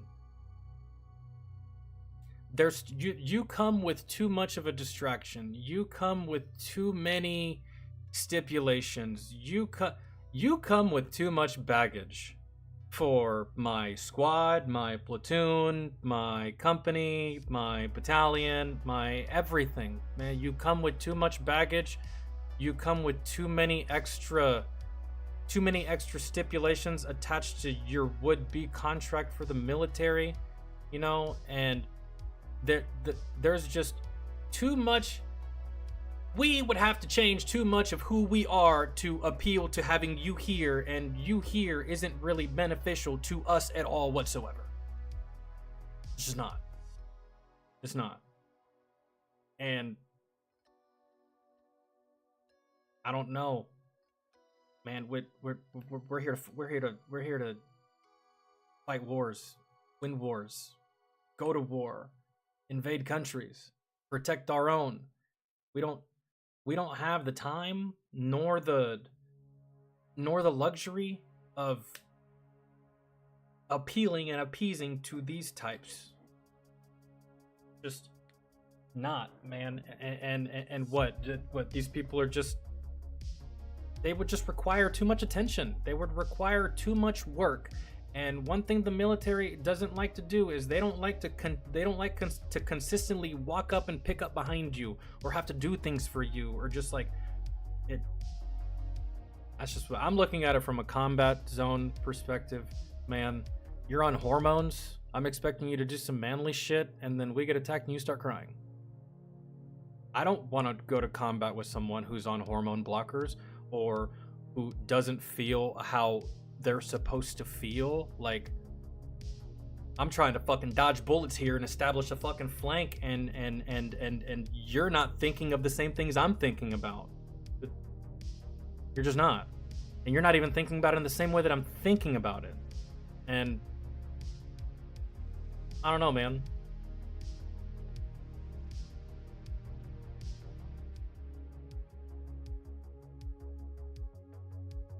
Tactical turtleneck, why dating was always awful. Yeah, we can check that out after this. I don't know. It's just too much of a distraction for the military. You don't. And let me tell you this: trans people want to join the military and be trans. You're not. You're a soldier. Yeah, but I'm a trans soldier. No, you're not. You want to know why? Because in the military, you're not special. There is no individual in the military. You don't stand out in the military. Well, you think you're fucking special? You think you're your own person? And that's not me saying that. That's what your drill sergeant would tell you. Uncross your arms. You're not in charge of anything. You think you're fucking special? You think you're an individual? You want to stand out? Right? You think you're your own person? No, wrong. You're not. Uniformity. Y'all look the same, y'all speak the same, y'all eat the same, y'all breathe the same, y'all sleep the same, y'all shower the same. That's it. And you're not black, you're not white, you're green. You ain't trans, you're a soldier. They wouldn't put up with your, like, and I've seen some of you trans, man, like, it's just something we don't want to do and put up with. It's like, it's literally the equivalent of dating a girl with 5 kids when we can just not date a girl with 5 kids. It's just too much. It's too much. A federal judge said Wednesday that she hopes to rule next week on whether to block President Trump's administration from banning transgender people from serving in the military. I could just see it going downhill too.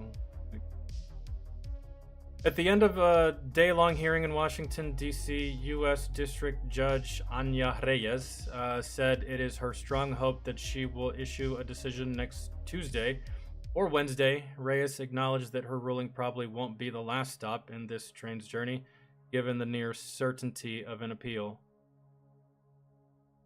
I just have to do the best I can with the evidence in front of me.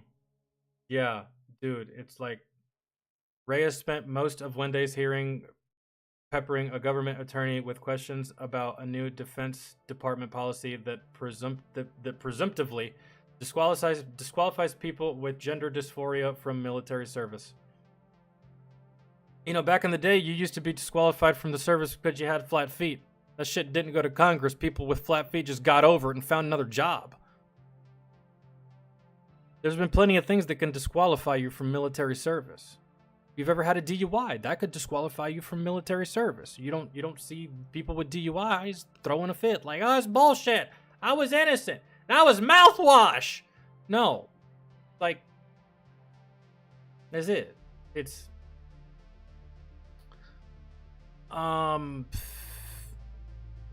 gender dysphoria is the distress that a person feels because their assigned gender and gender identity doesn't match. And that's the last thing I want in a combat zone. Extra stress that shouldn't be there. Distress. But you think you can just turn off distress in your brain? Man, maybe you can, maybe you can't. I don't know, but I don't think these people can. Because look where it's taken them. It's taken them to the other gender. So, stress, added stress, anxiety, weird thoughts. You're not even focused on the job, man. You're not focused on the job. I don't think you are. That's just me though. The medical condition has been linked to depression and suicidal thoughts. Another thing that I don't want standing. The suicidal thoughts, that's okay. I had those when I was deployed. I had those when I was in combat. I had those after my tours. I had those after I got out of the service, man. So, that's fine. But the depression, man, combine both of those together in a combat zone, in a really difficult environment, lack of sleep, you haven't called home, you haven't seen a friendly face in months, you're tired, you're hungry, you just want to go home, you kind of regret joining the military at this point, this shit sucks, it's not what you thought, right? And then you add that shit on top of it, yeah, the last thing we need is a teammate killing himself mid-deployment. Man, that's just... The new policy stems from a January 27th. I just agree, man. And really, it's because of this. Depression it's because of this, all this stuff. And you throw the dysphoria and the mental distress and all of that other shit. Like, as a soldier, you already have to deal with depression and suicidal thoughts. Now you're taking a very volatile work environment and you're applying it to people who are just extra soft in that regard.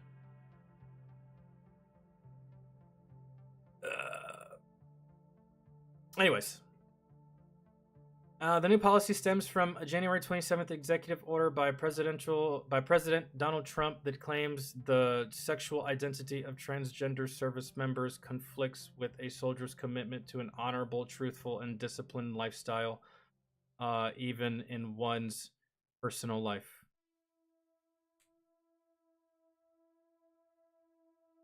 That's the way Donald Trump looks at it. Me personally,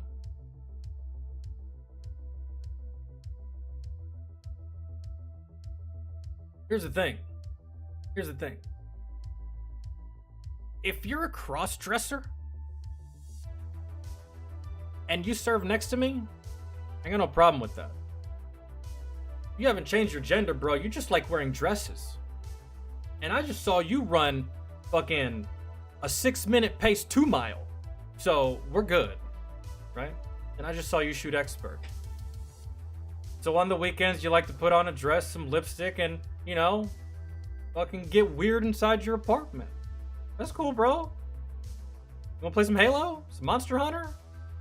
You can wear the dress.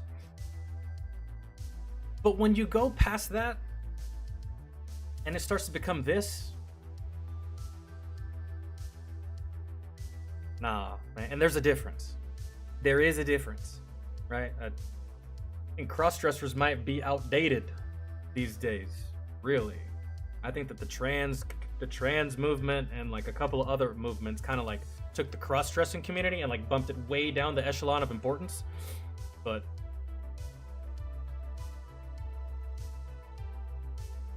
Let's see. Roughly 2,000 transgender people serve in the military, but they represent less than 1% of the total number of active duty service members. These people, did they transition mid contract? Whatever. Dude, if you were currently in the if you were currently in the military and decided that you just wanted to be a chick, that's fine. I don't think that the military should pay for your transition though. But then that's where shit starts to get dicey, because like if your vision was starting to wane, I think the military would pay for you to get LASIK, or hell, there was this one girl that I think she successfully got a breast reduction policy, or she successfully got a breast reduction from the military. It was a soldier. They were huge, bro, and like, not even in a flattering way. Like you almost felt bad for this girl. And so I personally don't think that, like, let's say you're in the military, you've been in 5 years, you're David, now you want to be fucking Denise. I don't think that the military should have to pay for your transition, right? Either the removal or hormone or whatever. Want to do that shit on your own time, do that shit on your own time, and then, you know, when you get out of the military, you can go balls to the wall. But that's just the one thing, bro. It's just like these military hospitals, they're, a lot of it is for, man, triage, and like we just saw earlier, trying to become level 1 combat ready, and to, you know, be able to take in a high volume of injured and or deceased troops, right? We're not trying to,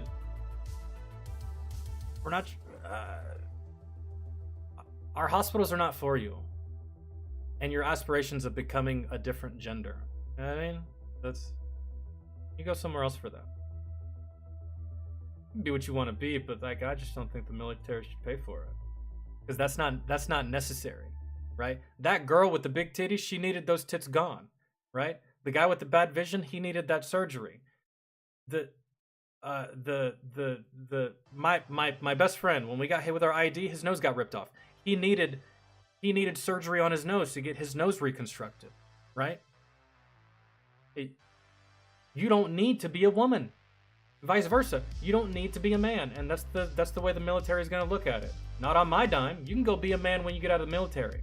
When you go on terminal leave, you can go be a woman when you're on leave, but not on duty, right? So like, it's just gonna add another layer of just unnecessary stuff. I feel.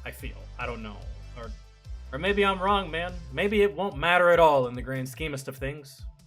Fucking knows. Okay. Ray has frequently sounded skeptical of the administration's motives and rationale as she challenged Justice Department Attorney Jason Mannion to defend the order and policy. She called it a don't tell policy, a reference to the military's outdated don't ask, don't tell policy against LGBT blah blah blah. They have to essentially be in hiding while in service. No, I don't really feel like you have to be in hiding as a trans. It's just that there's certain things from I don't even have a problem with this, bro. I don't really think we should have to pay for you to either get your dick chopped off or to get a vagina or like whatever that comes with. I don't think the military should pay for it, because it's not required for your job. You know what I mean? Like I just said, you got bad vision, the military will give you glasses, right? If you get fucked up in combat or in training, the military will help you. If you break your leg, the military will give you a cast, right? They'll accommodate you, right? If you get deathly sick, military will give you a couple of days off. Hey, stay home. They want you infecting the rest of the troops. But nothing about changing genders is required for this occupation. So why would the military be inclined, financially or otherwise, to do anything for the trans community inside of the service? There's no point. It's not needed for the end goal. You're not necessary for the job. That's just... And it would probably cost more to keep you than it would a regular soldier that's not trans. Especially if y'all come with things. I don't know. The judge said the Defense Department has spent roughly $5.2 million annually over the past decade to provide medical care to treat gender dysphoria. A minuscule percentage of the military's multi-billion-dollar budget. As a point of comparison, Reyes noted that the military spends around $42 million per year on medication treating erectile dysfunction. Are you seriously comparing erectile dysfunction with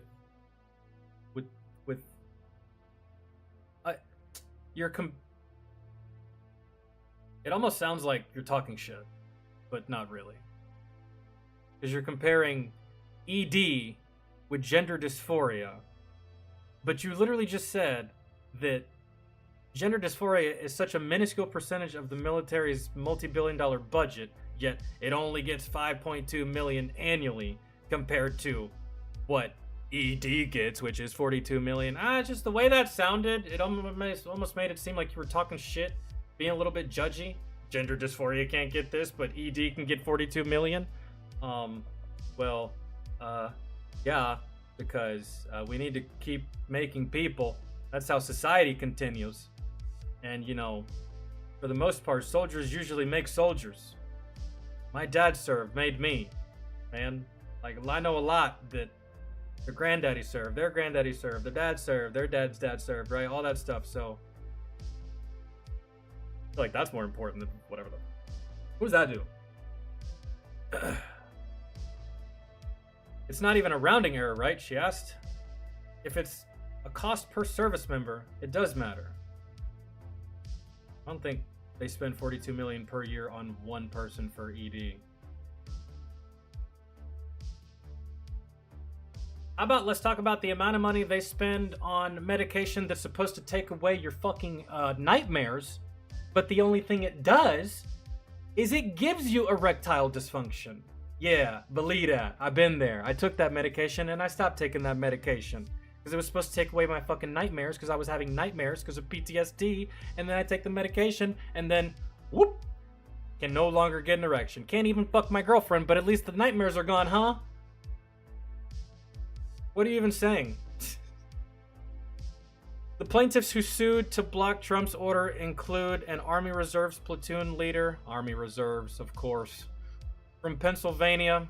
Government lawyers argue that military officials have broad discretion to decide how to assign and deploy service members without judicial interference.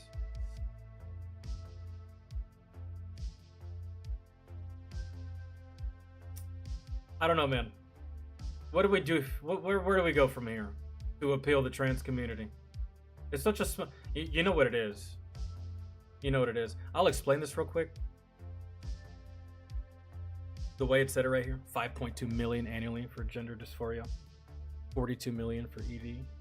Not even a rounding error, right?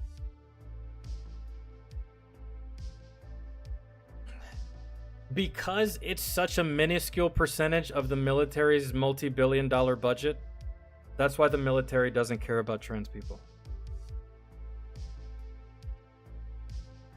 That's why the military doesn't care about this period. That's why you're only getting 5.2 million. That's why. There's not enough of you to warrant any kind of change. There's not enough of you to warrant a change in behavior, a change in rhetoric, a change in standard operating procedure, and or a change in the benefits that a soldier receives, or the Medicare that a soldier receives. So there's not enough of you. There's not enough of you to warrant anything, man. Like, if there was just like one of you that said, I fucking hate your channel, turn off your stream, I'd be like, well, fuck that. That's just one person. Who cares? Fuck you. But if all of you were saying it, I'd be like, fuck it. They don't like me. I'm getting off. Fuck it. I'm gonna go play with my wiener. Play some Monster Hunter. I don't know, man, but like...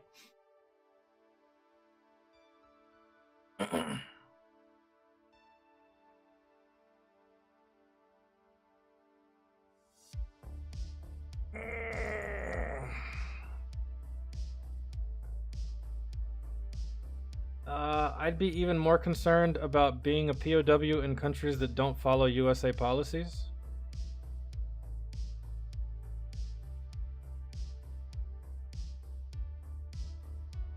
Oh, you mean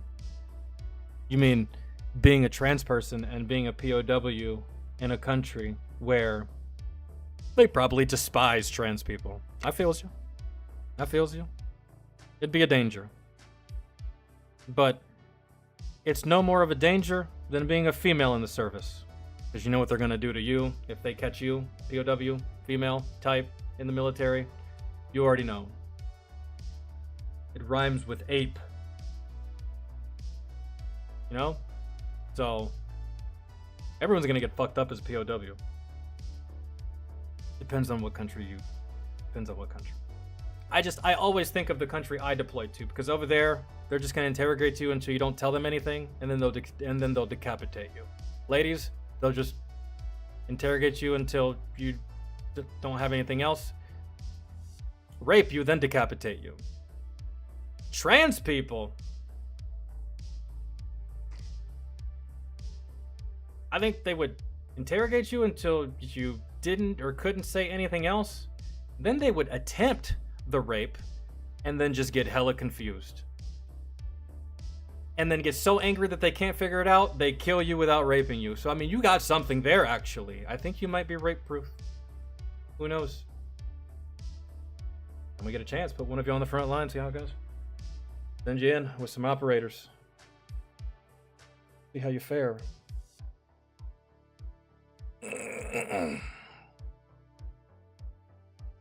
Family Guy, Quagmire, dad in military. After his leave military, he changed his sex. Not in the. That was very hard for me to follow, man. I couldn't even catch that one.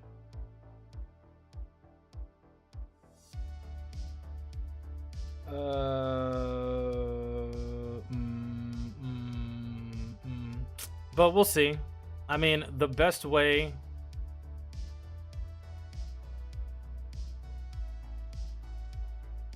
I don't know. Here's what I think. I think that when it comes to the suicide and the depression that comes with being trans, like that's their community numbers. I think that being in the military, period, gave me depression and suicidal thoughts. So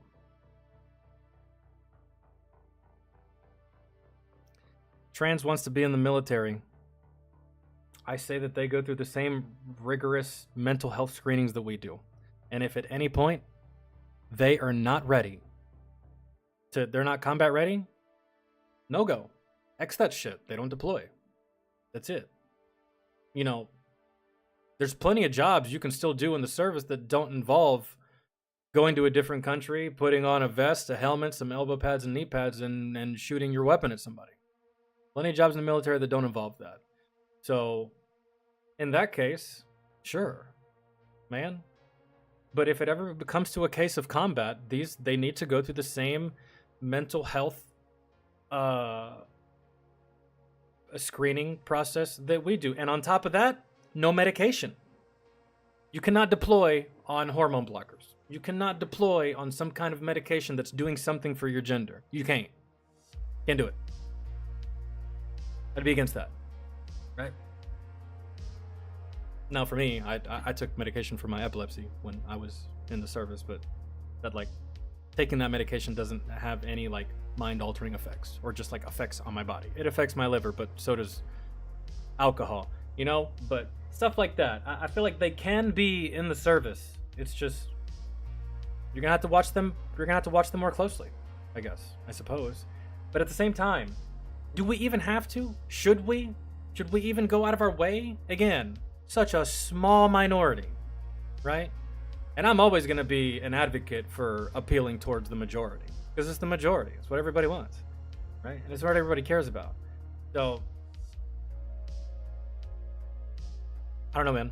Is it possible? Sure. But, like, I just think that we should, like, go slow.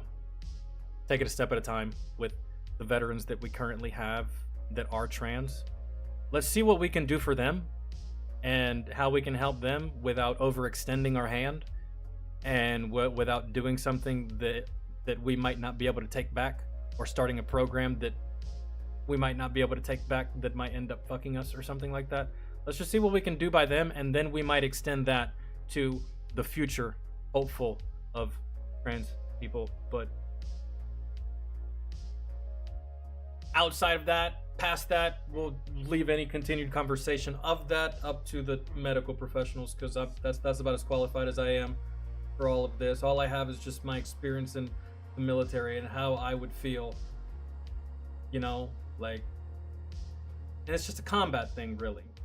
It's always a combat thing. I always look at any decision or any kind of happening in the military, I always think of it combat related, right? Would trans in the military have any kind of negative impact on everyday life at Fort Benning, Georgia, 9 to 5? No, not really. Would having trans there have any kind of negative or positive impact on Fort Drum, New York, daily 9 to 5, including PT from 6 to 7? No. But in combat, it's a big deal, and it does change things, and it is a variable that must be looked at. So that's all I'm saying. That's all I'm saying. It's kind of like takes me back to what they would say about sexual harassment. How do you expect your buddy to actually have your back when he's too busy watching it? That is true. Same can be applied to this.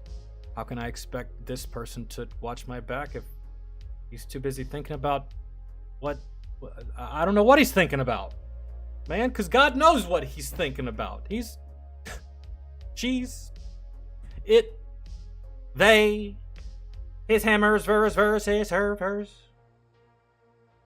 I don't know, man. All I know is that we shouldn't complicate the military. We should definitely not overcomplicate the military. Bad things happen when you overcomplicate anything. So,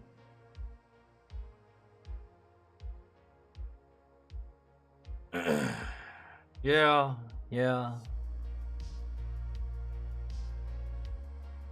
All right. I will upload some of these. We will do this again tomorrow, guys, by the way. Let me check out this video. And then I'm going to edit some of these and upload them for y'all, in case y'all missed it, or whatever, for those that want to watch.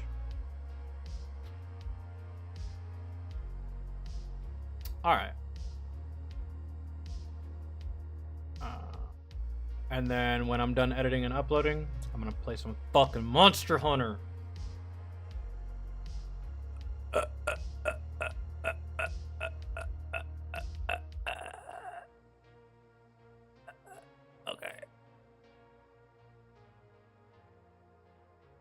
Tactical turtleneck. Oh.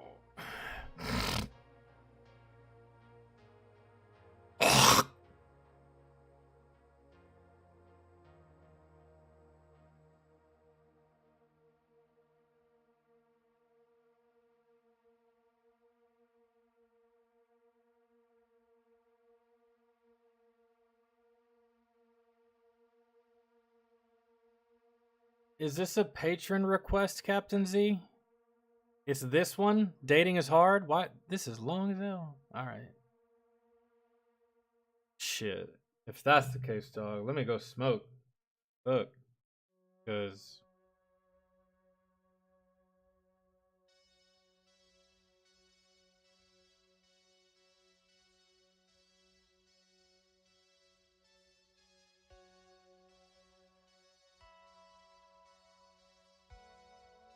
dating is hard. Bruh. I haven't dated in a while. Don't plan on it. Not anytime soon.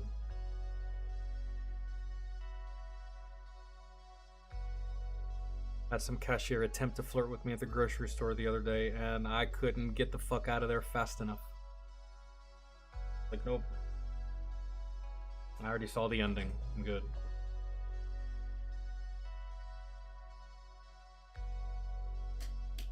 It only ever ends with them saying they hate me. Just maybe we can just skip all that shit. That's no point. Go through the same shit over and over. No, it's fine. I'll be back.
Okay. What's good? What the fuck are y'all talking about?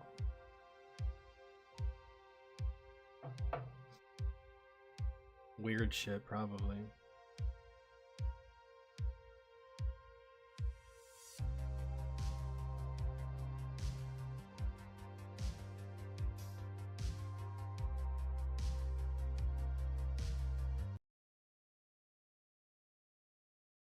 This is what you want me to watch, right, Captain Z? Southern California shrimp. You can shrimp it on a salad, shrimp it with fingers. What's up, everyone? Tactical Turtleneck here, and today we are talking about dating. Seems kind of gay. And let's just get this out of the way. Dating has never been good. Not once, not ever. There has never been a time in human history where people were actually getting dating right. And I know, your grandma swears up, down, left, and right that people knew how to love back in my day. Yeah, well, Nana, I'm sorry, but, you married a man who called you woman for 40 years and thought beating you was the way to tell you that the Sunday roast wasn't good. Hit her! Hit her, Dave! Smack her! Every generation likes to act like modern dating is the worst it's ever been.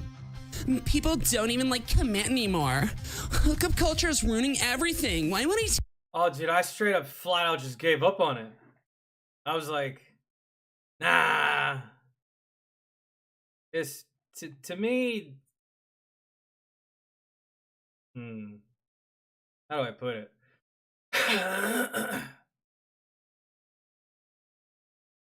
There's plenty of ways I can put it, but I'm over it. Text me back. First of all, he was never texting you back, and you know that. Second, dating was never good. We've just been fucking it up in new and innovative ways every century. Right now, yeah, you live in a digital wasteland where you are one accidental swipe away from a crackhead named Chad who calls himself an alpha male on Instagram. Yeah, we have always found ways to fuck it up. Like, you know, I can only imagine that the equivalent of sending a dick pic to the wrong girl that you didn't intend to send it to is kind of like the equivalent of back then is, I would assume that you just used a Polaroid and you put it in an envelope, you wrote an address, and maybe you got a number wrong, and you sent it to Mrs. Lewis instead of the girl you're trying to send it to. That would have been hella awkward. Now every Sunday you're driving past her house to go to church. She gives you a little perverted look. Mind you, Mrs. Lewis is like 85 years old. Anyways. Sorry, that's... I'm beating you. Check out my pecs. But before this, it was way worse. Like, way worse. Let's rewind a bit. Back to a time where romance wasn't just bad, it was straight up government-sanctioned human trafficking. The Middle Ages. You gonna deflower her in the tower? Dating in the Middle Ages didn't exist. According to History Cooperative, marriage wasn't about love. It was about business. You weren't looking for a soulmate. You were looking for whoever your dad could trade you off to for the best financial gain. Maybe the best goat. Yeah, but... doesn't having sex with someone that you don't even remotely like seem like work? Even a little bit, just a little bit, even if it's one night stand, even if it is fun, having sex with someone that you don't even give a fuck about just seems like work, really, at the end of the day. And especially you as the dude where, 9 out of 10 times throughout of all of goddamn human history, you're the one doing all of the work while she just lays there. But, How much for the woman? Woman? You mean a goat? Goat? Your parents picked a spouse for you before you had all your baby teeth. And if you didn't like them, well, that was too fucking bad because you weren't getting out of it. Unless you were rich enough to personally bankroll the Vatican's next remodeling project and convince the Pope to give you a divorce. That's why royal families in Europe look like they were built in a lab by a drunk scientist. When your entire bloodline is... Bro, I can't even begin to imagine how...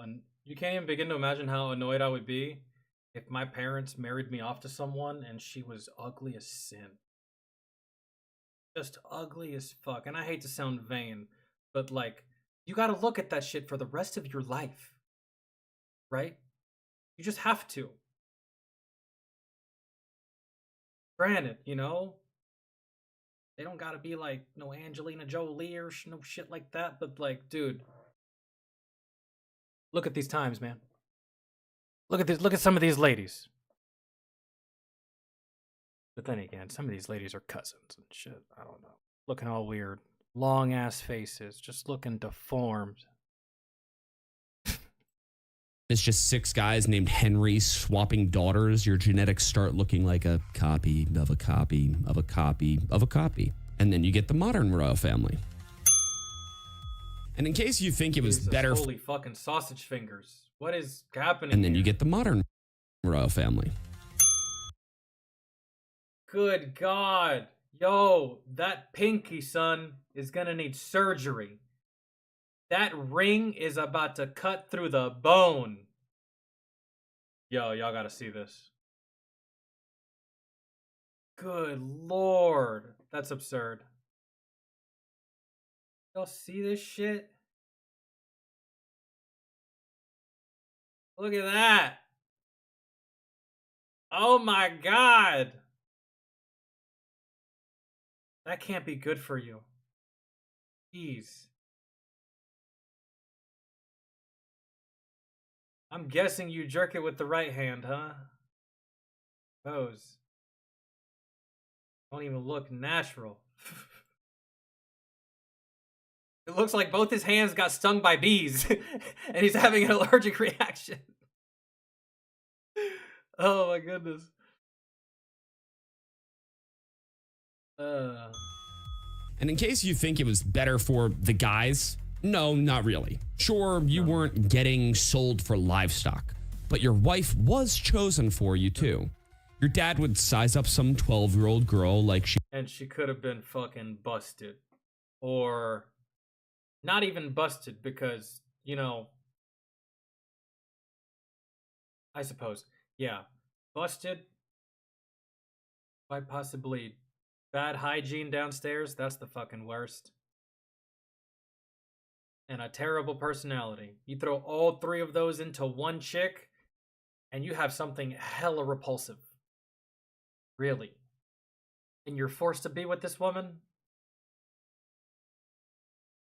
She was a potential business merger and say, yeah, that one. Strong hips, good bone structure. She'll do. She'll do. And that was it. That was your wife. But if you were one of the lucky ones, you could bypass marriage entirely and dedicate your life to courtly love. And you know, I wonder, so these guys that were married off, right? And gals, right? Because historically, a lot of us have always thought that this only happened to women. No, it happened to dudes too. But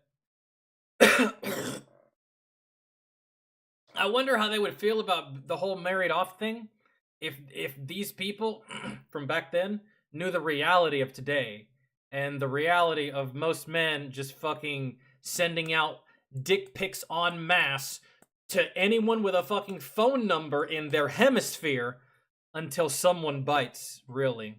That's kind of like the reality of it today. I wonder if some of these dudes would be like, that seems better than this, or if they'd be like, you know what, I'll keep this, fuck that, that seems tedious. Who has such time to look over that many documents? Oh man, it's a phone and it's quite simple. You just swipe left.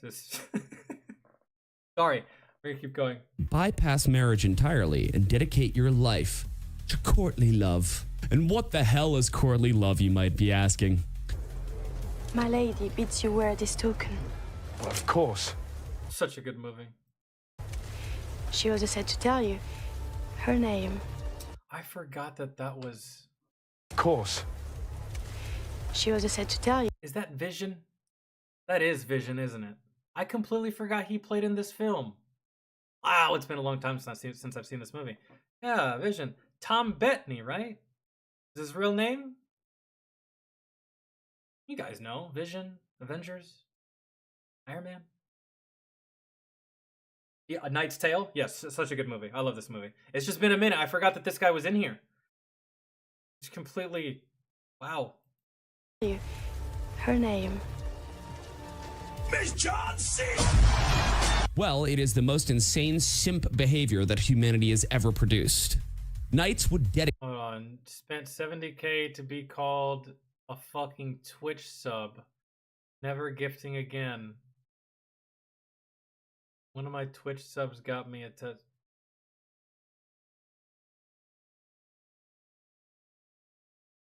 Yeah, I guess it could be worse. Yeah, this is much worse than getting married off to some random uggo. But hey, look at the glass half full. It could be a random good-looking girl. You never know back in these times. You just gotta hope that she isn't like in the 5th batch of cousin fucking or something, because then they start to look weird and odd. Like, you know, those fucking things from The Hills Have Eyes. But yeah, this is much worse than that.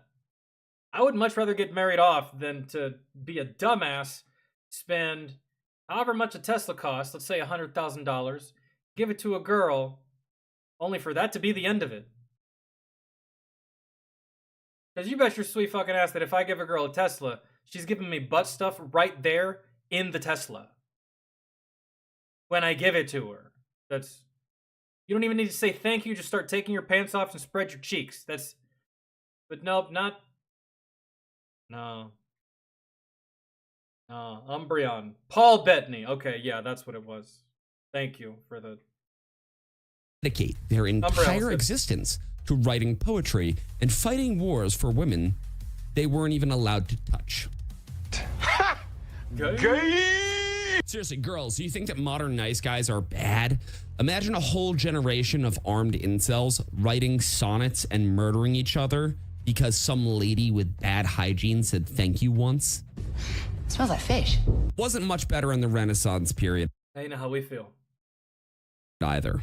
The era of art, literature, and people still not knowing how to have normal relationships. Now, this is when people finally started considering love as a factor in marriage. But don't get excited, because Damn, it took y'all that long to start considering love? What was it that y'all felt?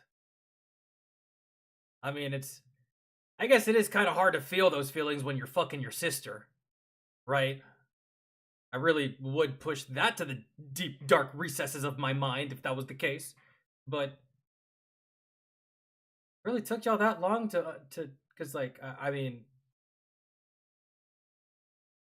fuck, man. I understood the concept of love very, very early. I think the first time I saw Victoria Given's tits on a Howard Stern show, back when Howard Stern was awesome, I was but a child. I knew just right there and then I was in love with that woman. I think it was Victoria Givens. I don't know. She was a porn star of like the 80s or something. I don't know, and no one really had to teach me the concept, and it wasn't something that me and my whole neighborhood came up together like, what if we started loving these bitches, huh? We give that a try. Like, that was always like the goal, really, but at least for a lot of us hopeless romantics, that was the goal. But back then, everyone was just as ruthless, even the ladies. I never thought about taking dick for love.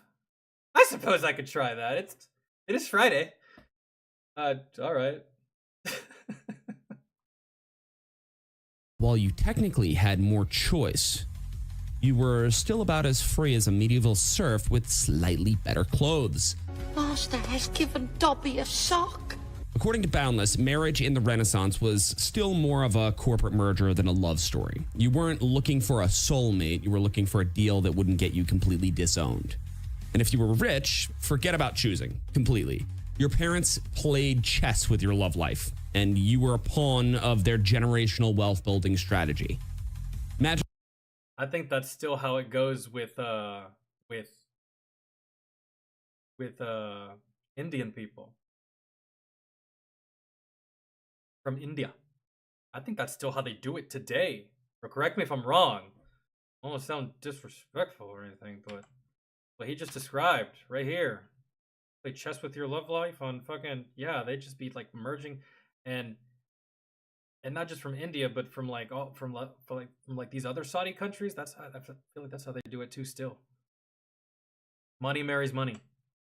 Marriage in the Renaissance was still more of a corporate merger than a love story. You weren't looking for a soulmate, you were looking for a deal that wouldn't get you completely disowned.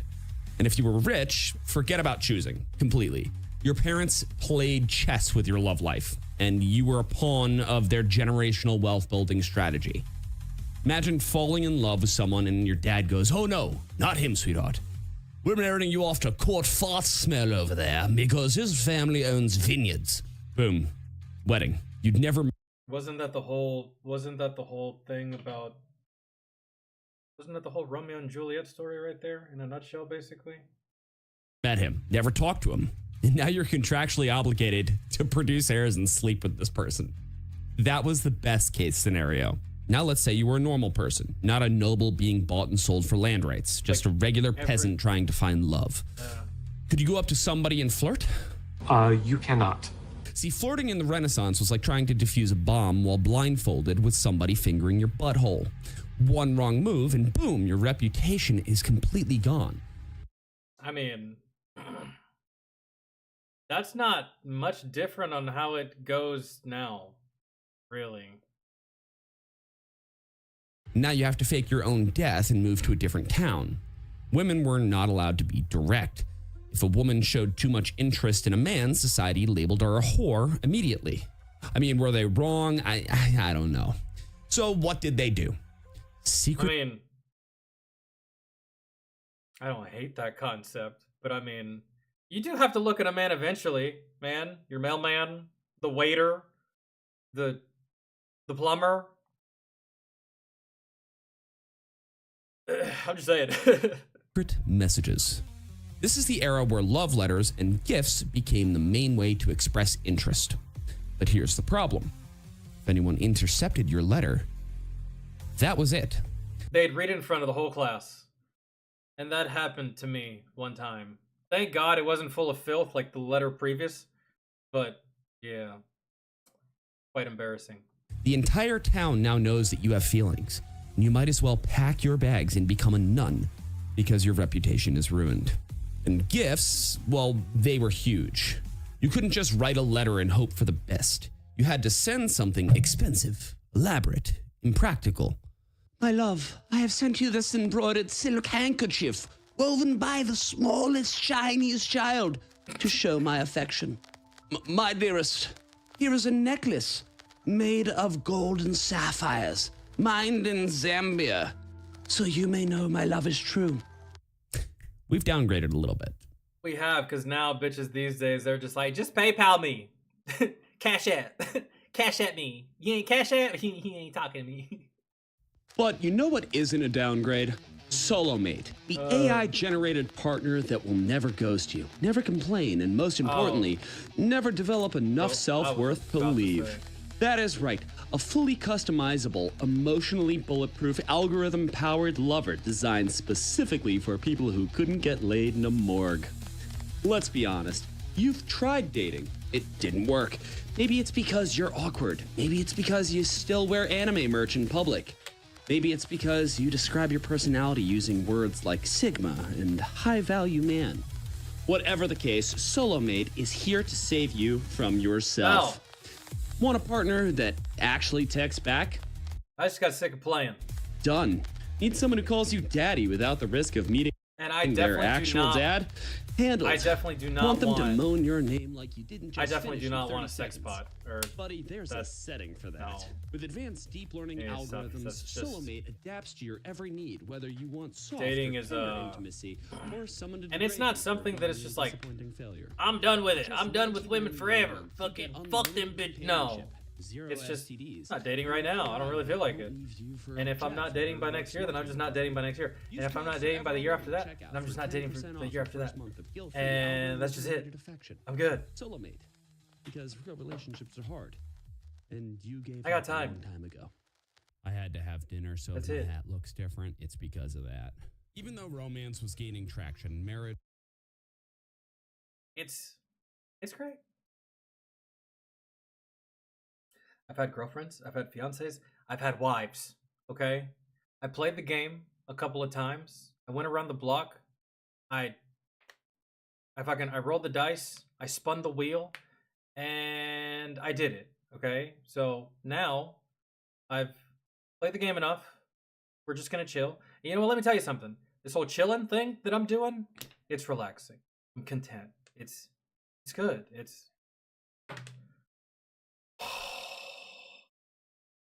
I'm not as anxious. I'm not as annoyed all the time. I'm not constantly checking my phone. I'm not constantly responding to 8 paragraphs of text that I can't even begin to comprehend on how to understand. I can actually do shit that I want to do. I can not do shit I don't want to do. And when I'm in a good mood, I stay in a good mood. Nothing ever ruins my. It's been fun. It's been a good time.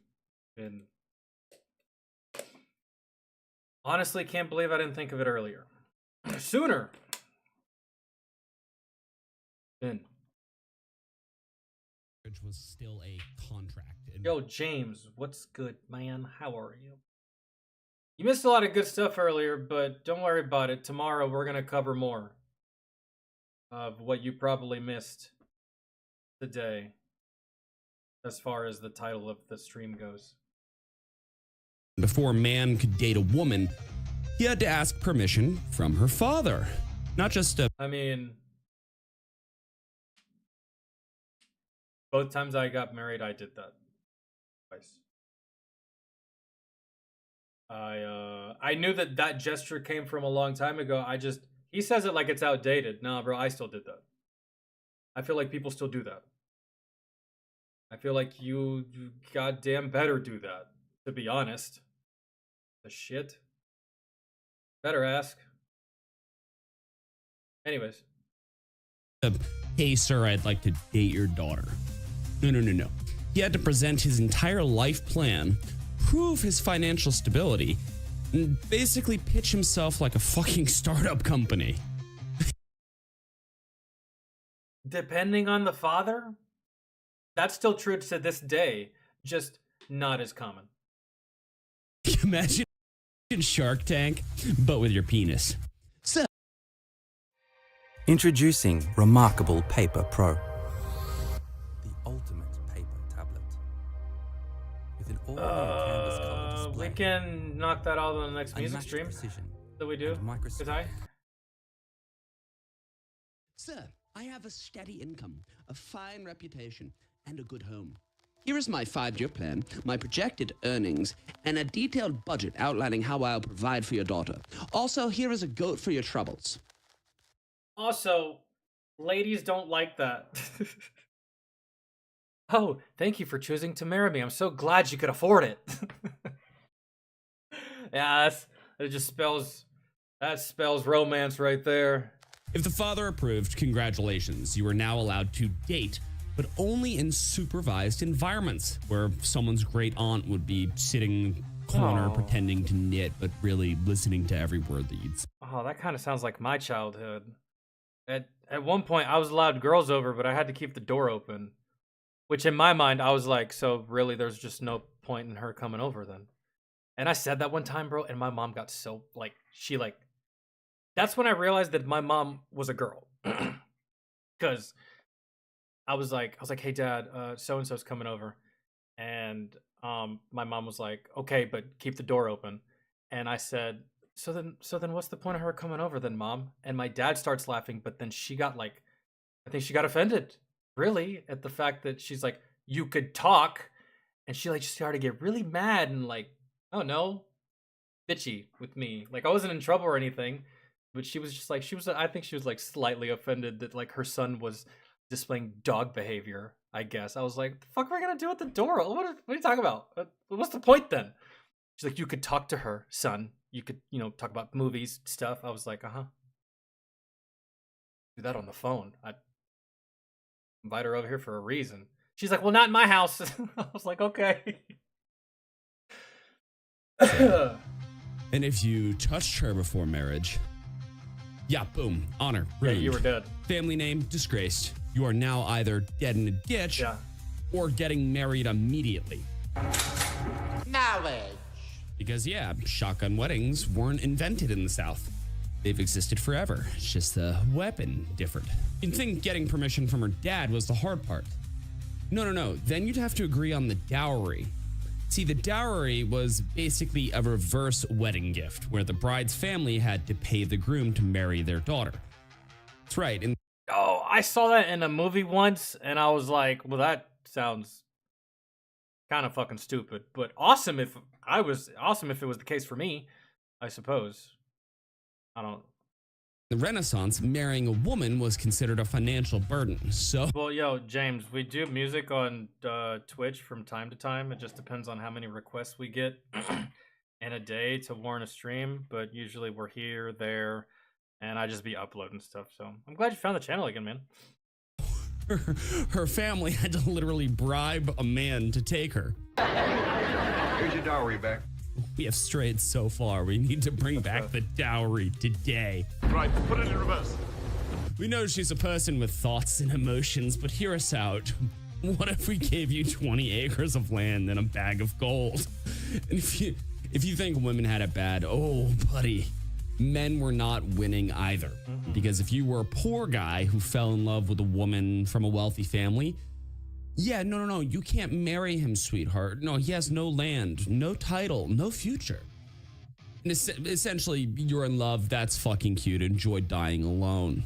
But then by the... Isn't that how the, I can't remember. isn't that how Rose's family was on the movie Titanic? I feel like her family exemplifies every single bit of what he just said.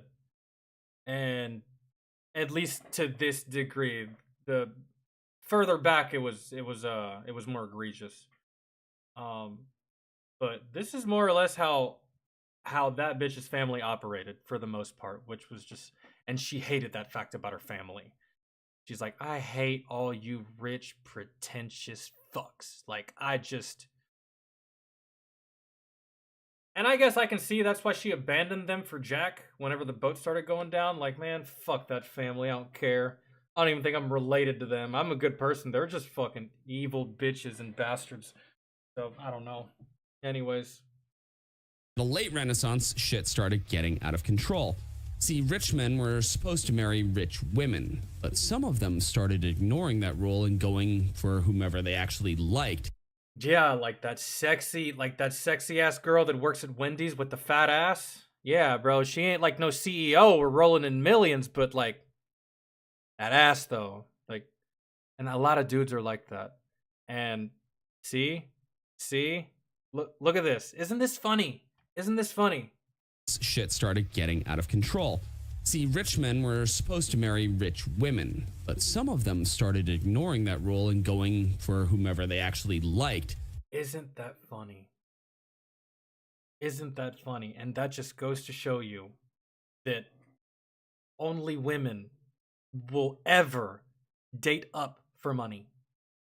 Men, on the other hand, they don't care about money.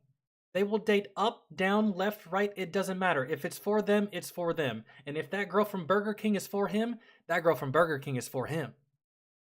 That girl from Burger King don't need to be making six figures. He don't care. But historically, women always have. And isn't that funny? Because today we have all these girl bosses, right? All these girl bosses that want a rich guy. And isn't it funny that even today, some of these rich guys don't want you. They don't want that career-driven woman. They don't want that CEO, because guess what? That CEO's busy. They want a girl to watch Netflix with and play with her boobies. And guess what? You ain't there because you're at work. So, isn't that funny? Godless heathens. And that pissed society off. Because if a rich man started marrying poor women, that meant the entire system of wealth and power was at risk. So the upper class started cracking down hard. They made sure that marriage was still a financial deal, and by the time we hit the Victorian era, romance was fucking dead again. Because the Victorians took everything terrible about Renaissance dating and turned it into an actual horror movie. See, in the Victorian era, the time when people decided emotions were dangerous and flirting was a national security threat and sex didn't exist unless you were trying to produce an heir, this was the era of peak social repression, where if you so much as breathed wrong in front of the opposite sex, congratulations, you were now a ruined woman. I hope you enjoy knitting in exile because society has no more use for you. According to BBC History, courtship in the Victorian era was so strict that even touching someone's hand without permission could cause a scandal. Like, flirting required a goddamn user manual. Women weren't allowed to directly express interest in a man. So what era was this called? It kind of seems like the era that that the ladies that currently reside in Afghanistan still live in. At least when we were there, bro. If they even looked in our direction, made eye contact, shook our hand, breathed in our direction, even acknowledged the fact that we existed, you know what happened to these ladies? They get their ass whooped. Hard, bro, hard. Like full-grown men, they would get their ass whooped. Not just like a slap across the face, maybe some Mel Gibson activity. No, I'm talking about like it's wild for them. So it sounds like that slightest thing, but not so much. But I don't know how it is. That's just how it was with us. I don't know how it is for those ladies around other Afghan men. I don't know. I know what it was like for us, but no, they still get treated like shit. instead, they had to use handkerchiefs and secret fan signals to communicate. It's like, what, dating somebody, like giving codes? Fucking military? like fan signals. Like imagine some dude on a ship doing Morse code trying to be like, I want anal. That's right. Seriously, fan signals. Different ways of holding, opening, or closing a fan meant different things. If she fanned herself slowly, it meant I'm engaged. Oh, that. If she dropped the fan, it meant we must meet in secret. And if she closed it quickly, it meant fuck off, I hate you. Women literally had to Morse code their fucking feelings. And if you think that's bad, wait until you hear about calling cards. Is this why a lot of girls these days expect you to know what the fuck they're thinking? Because of this? It's just like the ladies of today evolved from these ladies and still kept some of the same residual DNA. So this is why they feel like we should always know what the fuck they're thinking, and we don't unless you spell it out, bro, because we're stupid, right? And because who can keep up with the astronomical things that you have going on in your head? Probably 4 different girls up there too anyways. It's just, you know, so maybe the ladies of today got that from that, but they're just, you know. Before a man could even speak to a woman, he had to deliver a calling card to her house with his name and intentions written on it. Then her family would review it like a job application and decide whether or not he was allowed to say hello. So let's say that you're a guy in 1865. You see a girl that you really like. You can't just walk up and talk to her. No. That would be scandalous. See, instead you have to... 1865 going from that to just 100 years, 1965. And, well, the relationship between men and women is much, much different. Send a piece of paper to her I wonder what's going to be like 100 years from now. Family and wait for them to approve your existence. Which creates... Because the relationship between men and women from 1965 is way different than what it is right now. So we'll see after that 100-year mark comes. 2065. Will it still look the same as it does now? Will it look different? Will it resemble something of the past? I don't know. I think it's still just going to look this. I think it's plateaued. It's a huge financial risk for most people. And if her parents say no, well, congratulations, buddy. I hope you enjoy a lifetime of celibacy. Denied. But wait, are you only allowed to go for one chick? That's it? You can't... You put in a bid for one? No, you can't put in a bid for another one? That's it? Oh, no. Let's say that you somehow make it past that stage. Now you have to deal with the chaperone visits, where you sit in a parlor room under the watchful gaze of a grandmother who looks like she died 3 years ago, but no one told her. Don't even think about touching each other. Holding hands? That's outrageous. Sitting too close? Scandalous. Accidentally brushing fingers? Get the smelling salts. Sex before marriage? Yeah, that doesn't exist. You're a whore if that happens. Shame, shame, shame! I mean, you're still a whore if that happens today, but, still, consistency. See, Victorian men were so terrified of sexual temptation that they literally invented anti-masturbatory devices. Chastity there were metal belts. cages designed to prevent boners because, God forbid, you get a little excited in your buttoned-up, sexless, no personal space hellscape of a society. Thus speaketh the Lord. I mean, we have that today. It's called cuckolding, but they do that to themselves. And what happens if you accidentally get caught alone with a man? What? Well, your reputation Just say that y'all were returning some videotapes, I guess. is destroyed. Society now sees you as used goods, and your only options are 1, become a nun, 2, live as a bitter spinster, or 3, hope some rich guy with syphilis takes pity on you. It's probably your uncle, but... God, dude, society was hella fucking judgmental back in this time.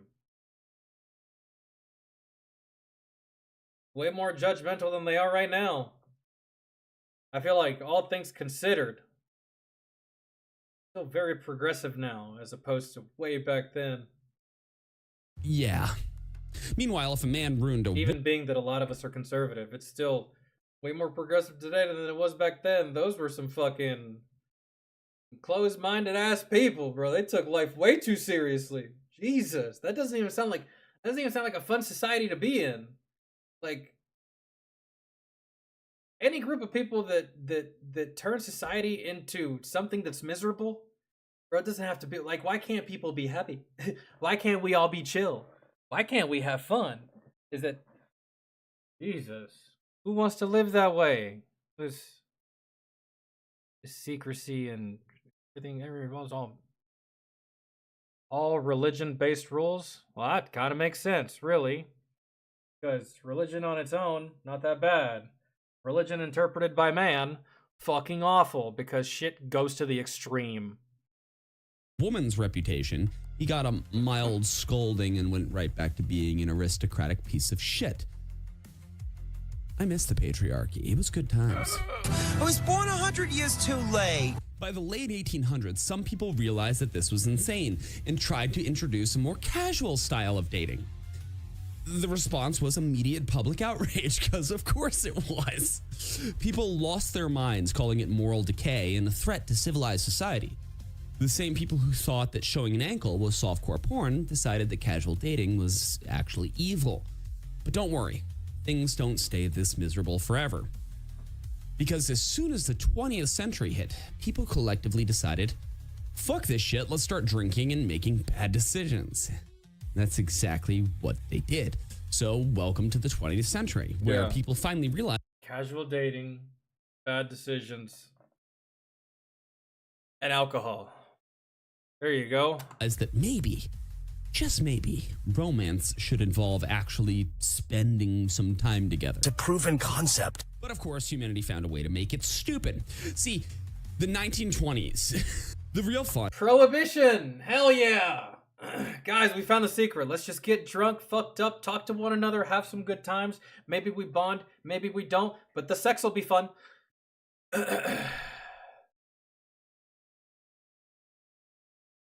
Outlaw alcohol. Hell yeah, that's fun. That'll get the gears turning. That's fantastic.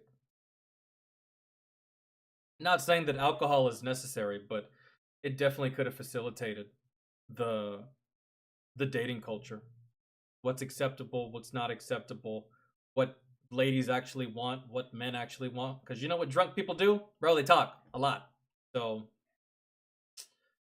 would have been a good opportunity for research there, but the real fun is that this was also the first time that men and women could be alone together in a car, which shockingly led to massive spikes in vehicular manslaughter. Because if you think drunk driving is bad now, imagine a bunch of 1920s teenagers getting blitzed on bootleg gin, jumping in a car with zero seatbelts, and then flooring it down a dirt road with 1920s headlights that barely work. And for some reason, society decided to nickname this the petting party era. I'm guessing this is what caused prohibition? Because apparently, when people weren't flipping Model Ts into ditches, they were using the back seats like makeshift motel rooms. Well, it's nice to see that humans know. I'm almost pretty sure that ladies got dick down in the back of a horse and carriage, but that's just me. Never change. I mean, it hasn't changed much, but still, this is where car sex started. People saw this brand new piece of life-changing technology and immediately said, oh, I'm fucking in that. See, the 1920s were basically the Wild West, but with flappers and higher casualty rates. Then the Great Depression hits, and then dating suddenly becomes less about romance and more about surviving the fact that you might starve to death in a month. So hungry. Then comes World War II, which, shocker, doesn't exactly improve things. See, at this point, dating basically just becomes a marriage speedrun. Soldiers are getting shipped off and they want to lock someone down before they go. The government literally encouraged couples to get married quickly because, you know, gotta keep the morale up while half the male population gets obliterated in Europe. War is hell.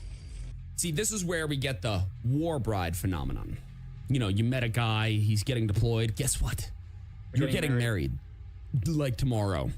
People were meeting, dating, and getting engaged in the span of weeks. Feel like a Mormon.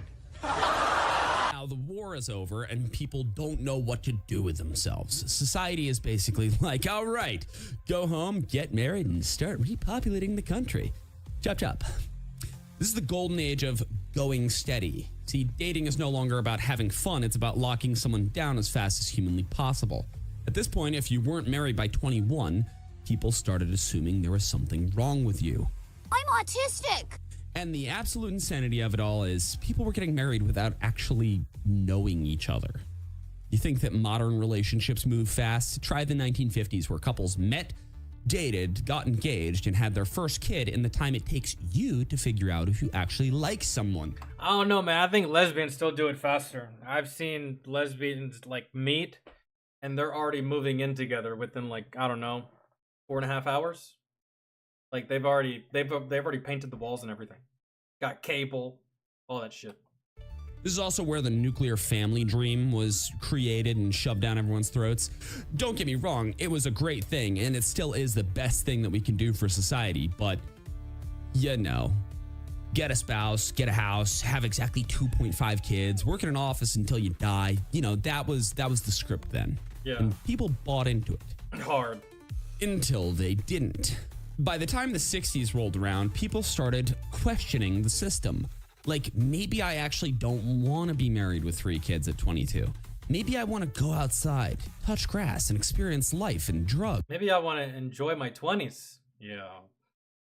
And all that hippie shit has to offer.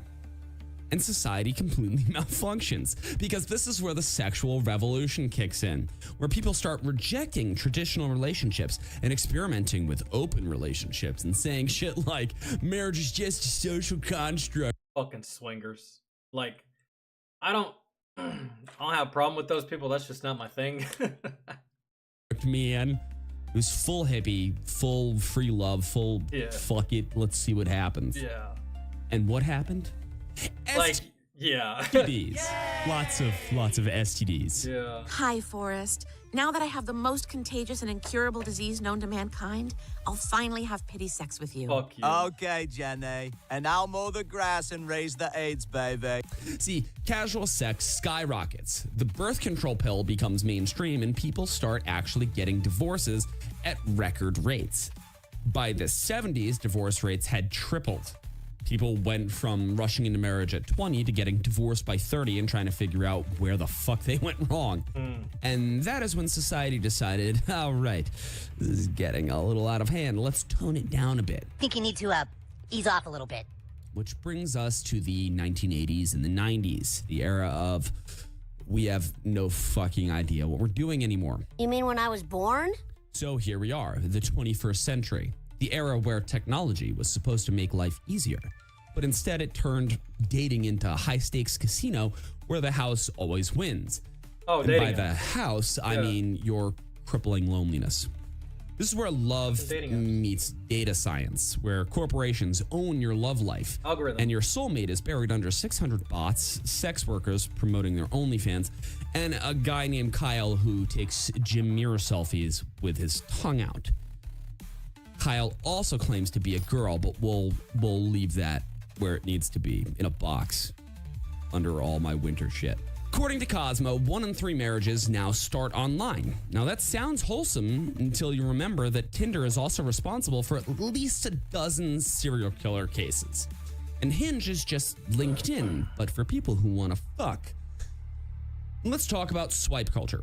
We took human connection, stripped it down to a collection of selfies, and now romance is just Tinder roulette. Think you're looking for love? No. You're training your brain to swipe on faces like you're playing a shitty mobile game with microtransactions. And let's not forget ghosting, the most efficient, effective way to make someone question their entire existence. See, back in the day, if you wanted to break things off with someone, you had to look them in the eyes and say it. It was actually character building. Now you just disappear like a ghost. Like Casper, the ghost of the boner. Casper, the fucky ghost. Someone tells you they like you? Ha! Vanish. Blocked. Their messages are now screaming into the void. And the worst part is we all accept this. Society went, what if we normalized emotionally scarring people with 0 consequences? And somehow everyone agreed. But you know what's even more insane than ghosting?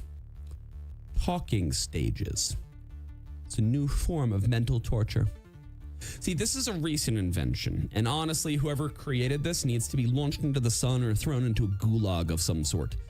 A talking stage is basically the beta version of a relationship. You're not dating, but you're also... Oh, yeah, this is... me and Tactical Turtleneck were the same age. Oh, we're just talking.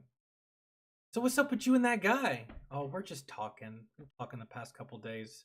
Yeah, that's the stage where you're not even dating. You hadn't even gotten nudes. You're just talking. That's literally it. You're just talking. It's kind of like letting the bosses. It's kind of like doing an interview with the boss's secretary before you actually get to do the interview with the boss. Really, it's that preliminary shit that you gotta go through. You just have to.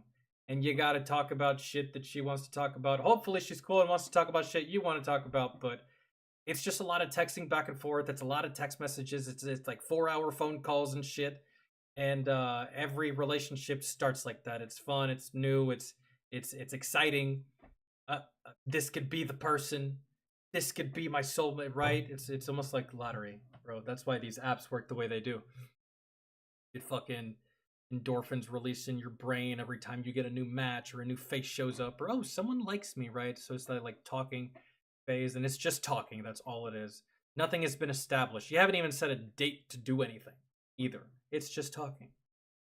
This could go for days. It could go for weeks. If it goes for months, fellas, cut your fucking losses. You've gone too far.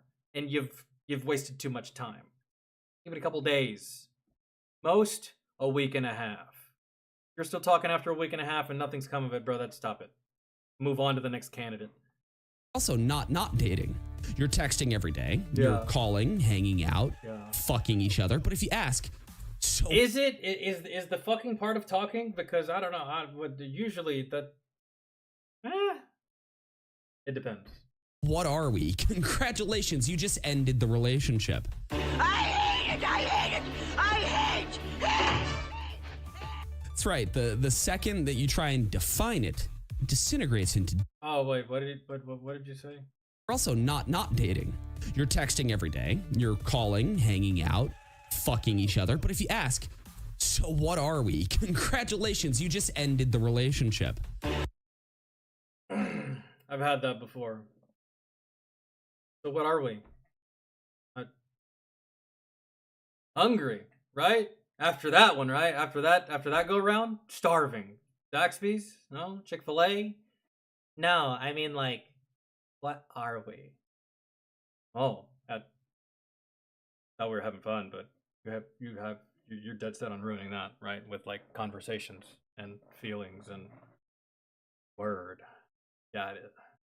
I hate it! I hate it! I hate it! That's right. The second that you try and define it, it's over. It disintegrates into dust. It's like Thanos snapping his fingers. I don't feel so good. You're all right. I don't know what's happening. I don't know.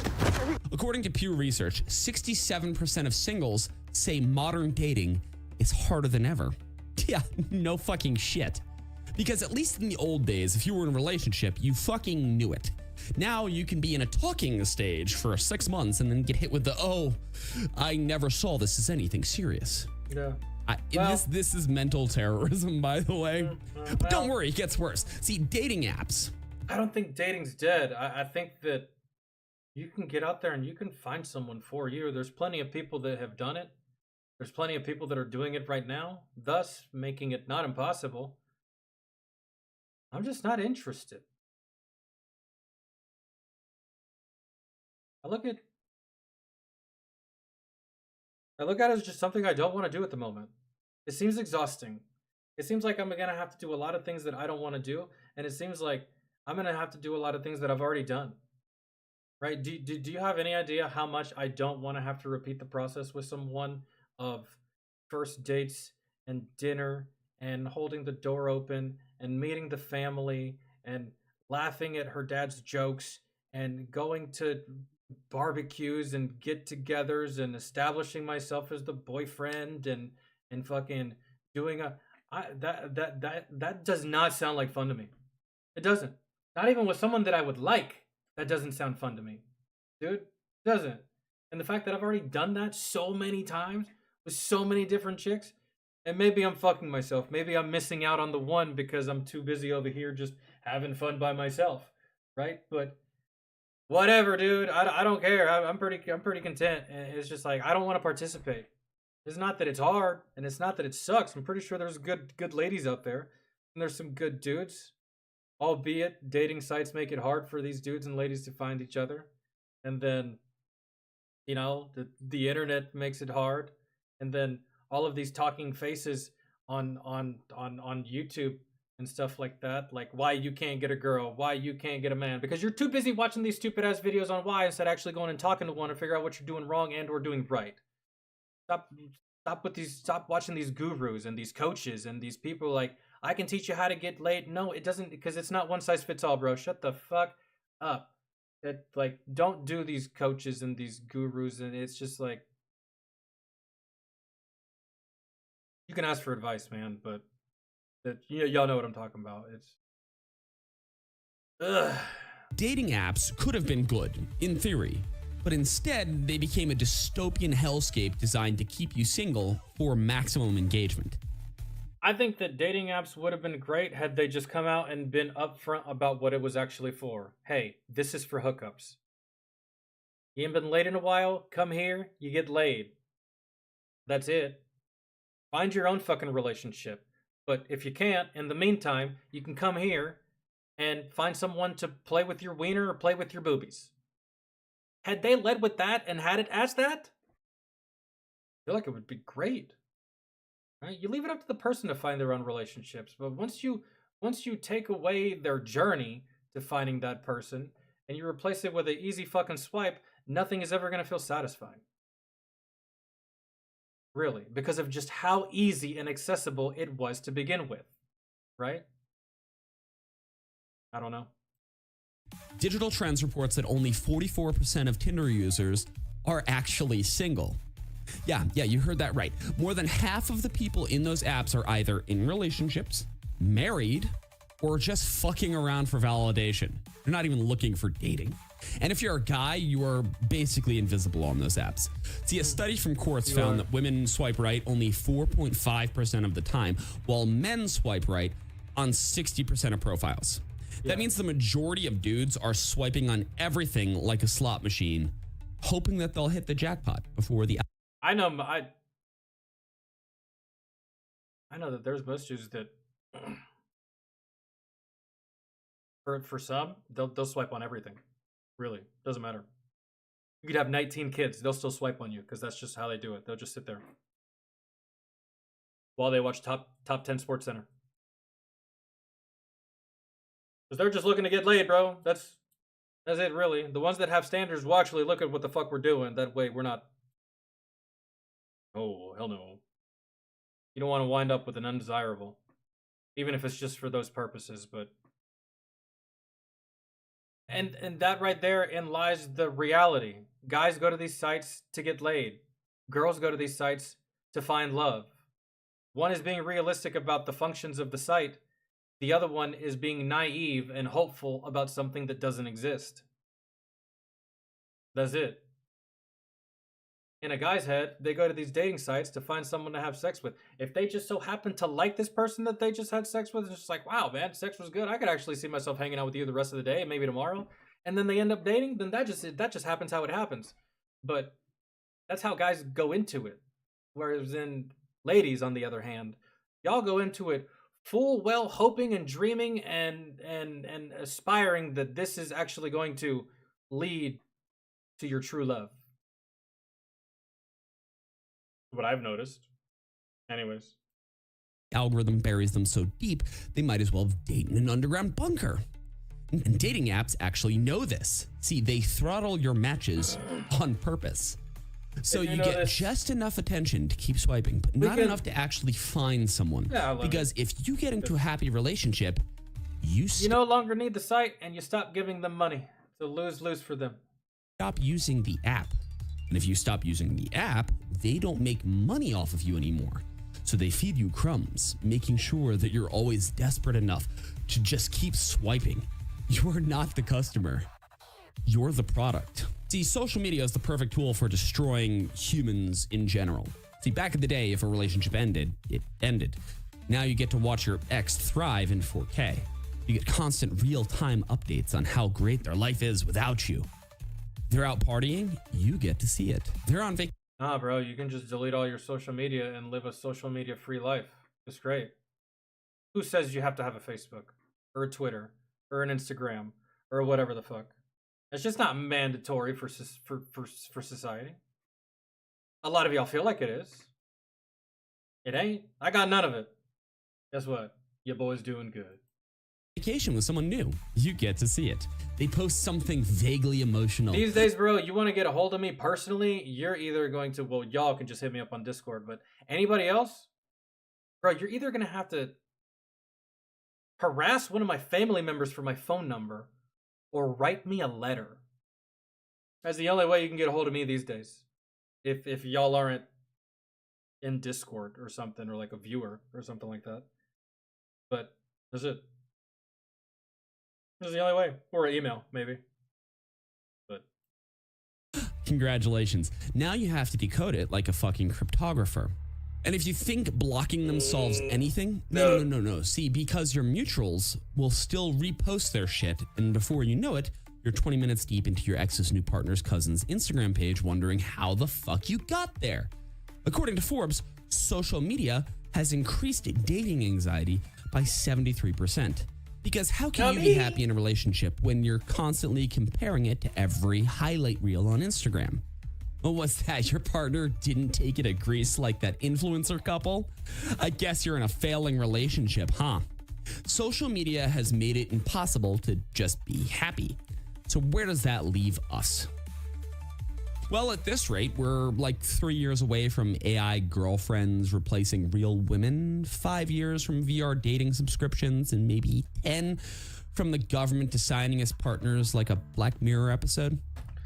I don't know, man. I have friends and a hobby and just other shit that I like to do with my day and my month and my year and my life. So I'm good. Dating is yeah. I guess it could be easy, it could be hard. I don't know, man. There's plenty of people out there that they go on a date, they find the right person, boom, they're good. And then there's other people that they go on 20 dates and can't find the right person. Which, if that's the case, some self-reflection is in order, but still I could understand your sentiment. It's not the same for everybody. It doesn't work the same for everybody. It just doesn't. Like, I don't get hit on in public. I don't get asked out, and not just because I look like a fucking hobo because I haven't gotten a haircut, but even when I do clean up, I don't get asked out. I don't get flirted with, except for like that weird girl at Walmart. But I don't know. But I don't know. It just doesn't. It's not like that for me, where it's like that for other dudes, right? They go outside and it's not even fair. Honestly, they don't even have to say much. It's the girls usually throwing themselves at them, but yeah, I ain't one of those dudes. There's a lot of us that aren't those dudes. It's just I get lucky. One girl hits on me. That's it. And I can't imagine other dudes that maybe no one hits on you. And I know what it is. I know what it's like to be on one of these platforms, online dating and stuff like that. No one swipes on you ever. And I'm just like, all right, but whatever. And what's funny is there was one time where I was on Tinder when I didn't need to be, because at the time I was messing around with several different girls at the time. I don't know. It was a really fun summer, dude. I was single, throwing parties all the time. And what was funny is that I was using Tinder, but at the time that I was using Tinder, I was also messing around with all these other girls. And what was funny is that all the girls that I was messing around with, they were all hotter than any girl that I could have found on Tinder that was popping up on my fucking feed. they were all hotter, and none of them had kids. 25% of the girls that popped up on my feed at that time had kids, and this is back in like my younger 20s, right? My mid 20s. And so I was just like, wow, this site sucks. I got everything I need right here in this fucking living room. So I don't know, but at times where I wanted it to work, it didn't work, right? And those were times where like it wasn't a good summer. It was just like a normal one, right? And I don't know. The site just really felt disingenuous, and I just noticed how they operated, and that's why I got the fuck off of it. There's no need. And one thing I noticed too, from my experience with these online dating apps, is I would see a lot of the same people recurring over and over and over and over again. Same girls, over and over and over again. And you know what that tells me? That tells me that you're on this bitch all the time, but you either can't pull the trigger, can't make a decision, or you're so fucking picky that you're just like, nope, nope, nope, nope, nope, and you'll never find anybody. That's why you've been on this fucking website for 5 years, girl. 5 years. And that's the shit that would pop up, dude. And I'm just like, all right, get me the fuck off this. Get me the fuck off this. Some people live on fucking Tinder, bro. I got in there, tried it, got the fuck out. That's like, that should be a trial app that you have on your phone, not a permanent download. Like, now I can understand, get out of a relationship, get divorced, fire that bitch back up one more time. Fuck it, let's see, right? But some people, they live and die by it. I guess, I don't know. And again, maybe it works for some people. Maybe it doesn't work for others, but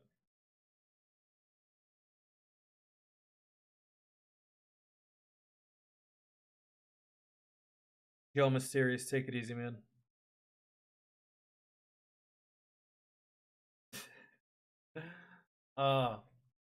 Vince, I can't tell if that's music or if that's like a variety thing, but we'll end up doing it tomorrow.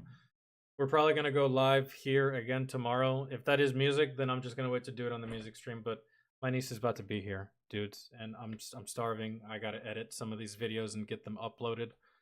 And yeah, so Vince, on the next one, if you're here a little sooner, I'll do it sooner. Or if we're doing it on YouTube, I'll just do it without you. You can catch it after. It's not like on Twitch where you have to wait for it to show up on Rumble and you can't watch it immediately afterwards and stuff like that. So, right. Have a good evening. Thank you for hanging out, dudes. Thank you for chilling. Tomorrow's stream will be a little bit more the same. We'll cover some more military stuff. I'm gonna start uploading that more often just to see how that goes. And then we'll get into videos like this. Just lead with that, and then we'll do the other stuff. So if y'all have any requests, Vince, I'll knock yours out tomorrow. Be sure to put your request in. We'll get to those. And yeah, love you guys. Take it easy. Bye. Oh no, I'm locked in here. I can't.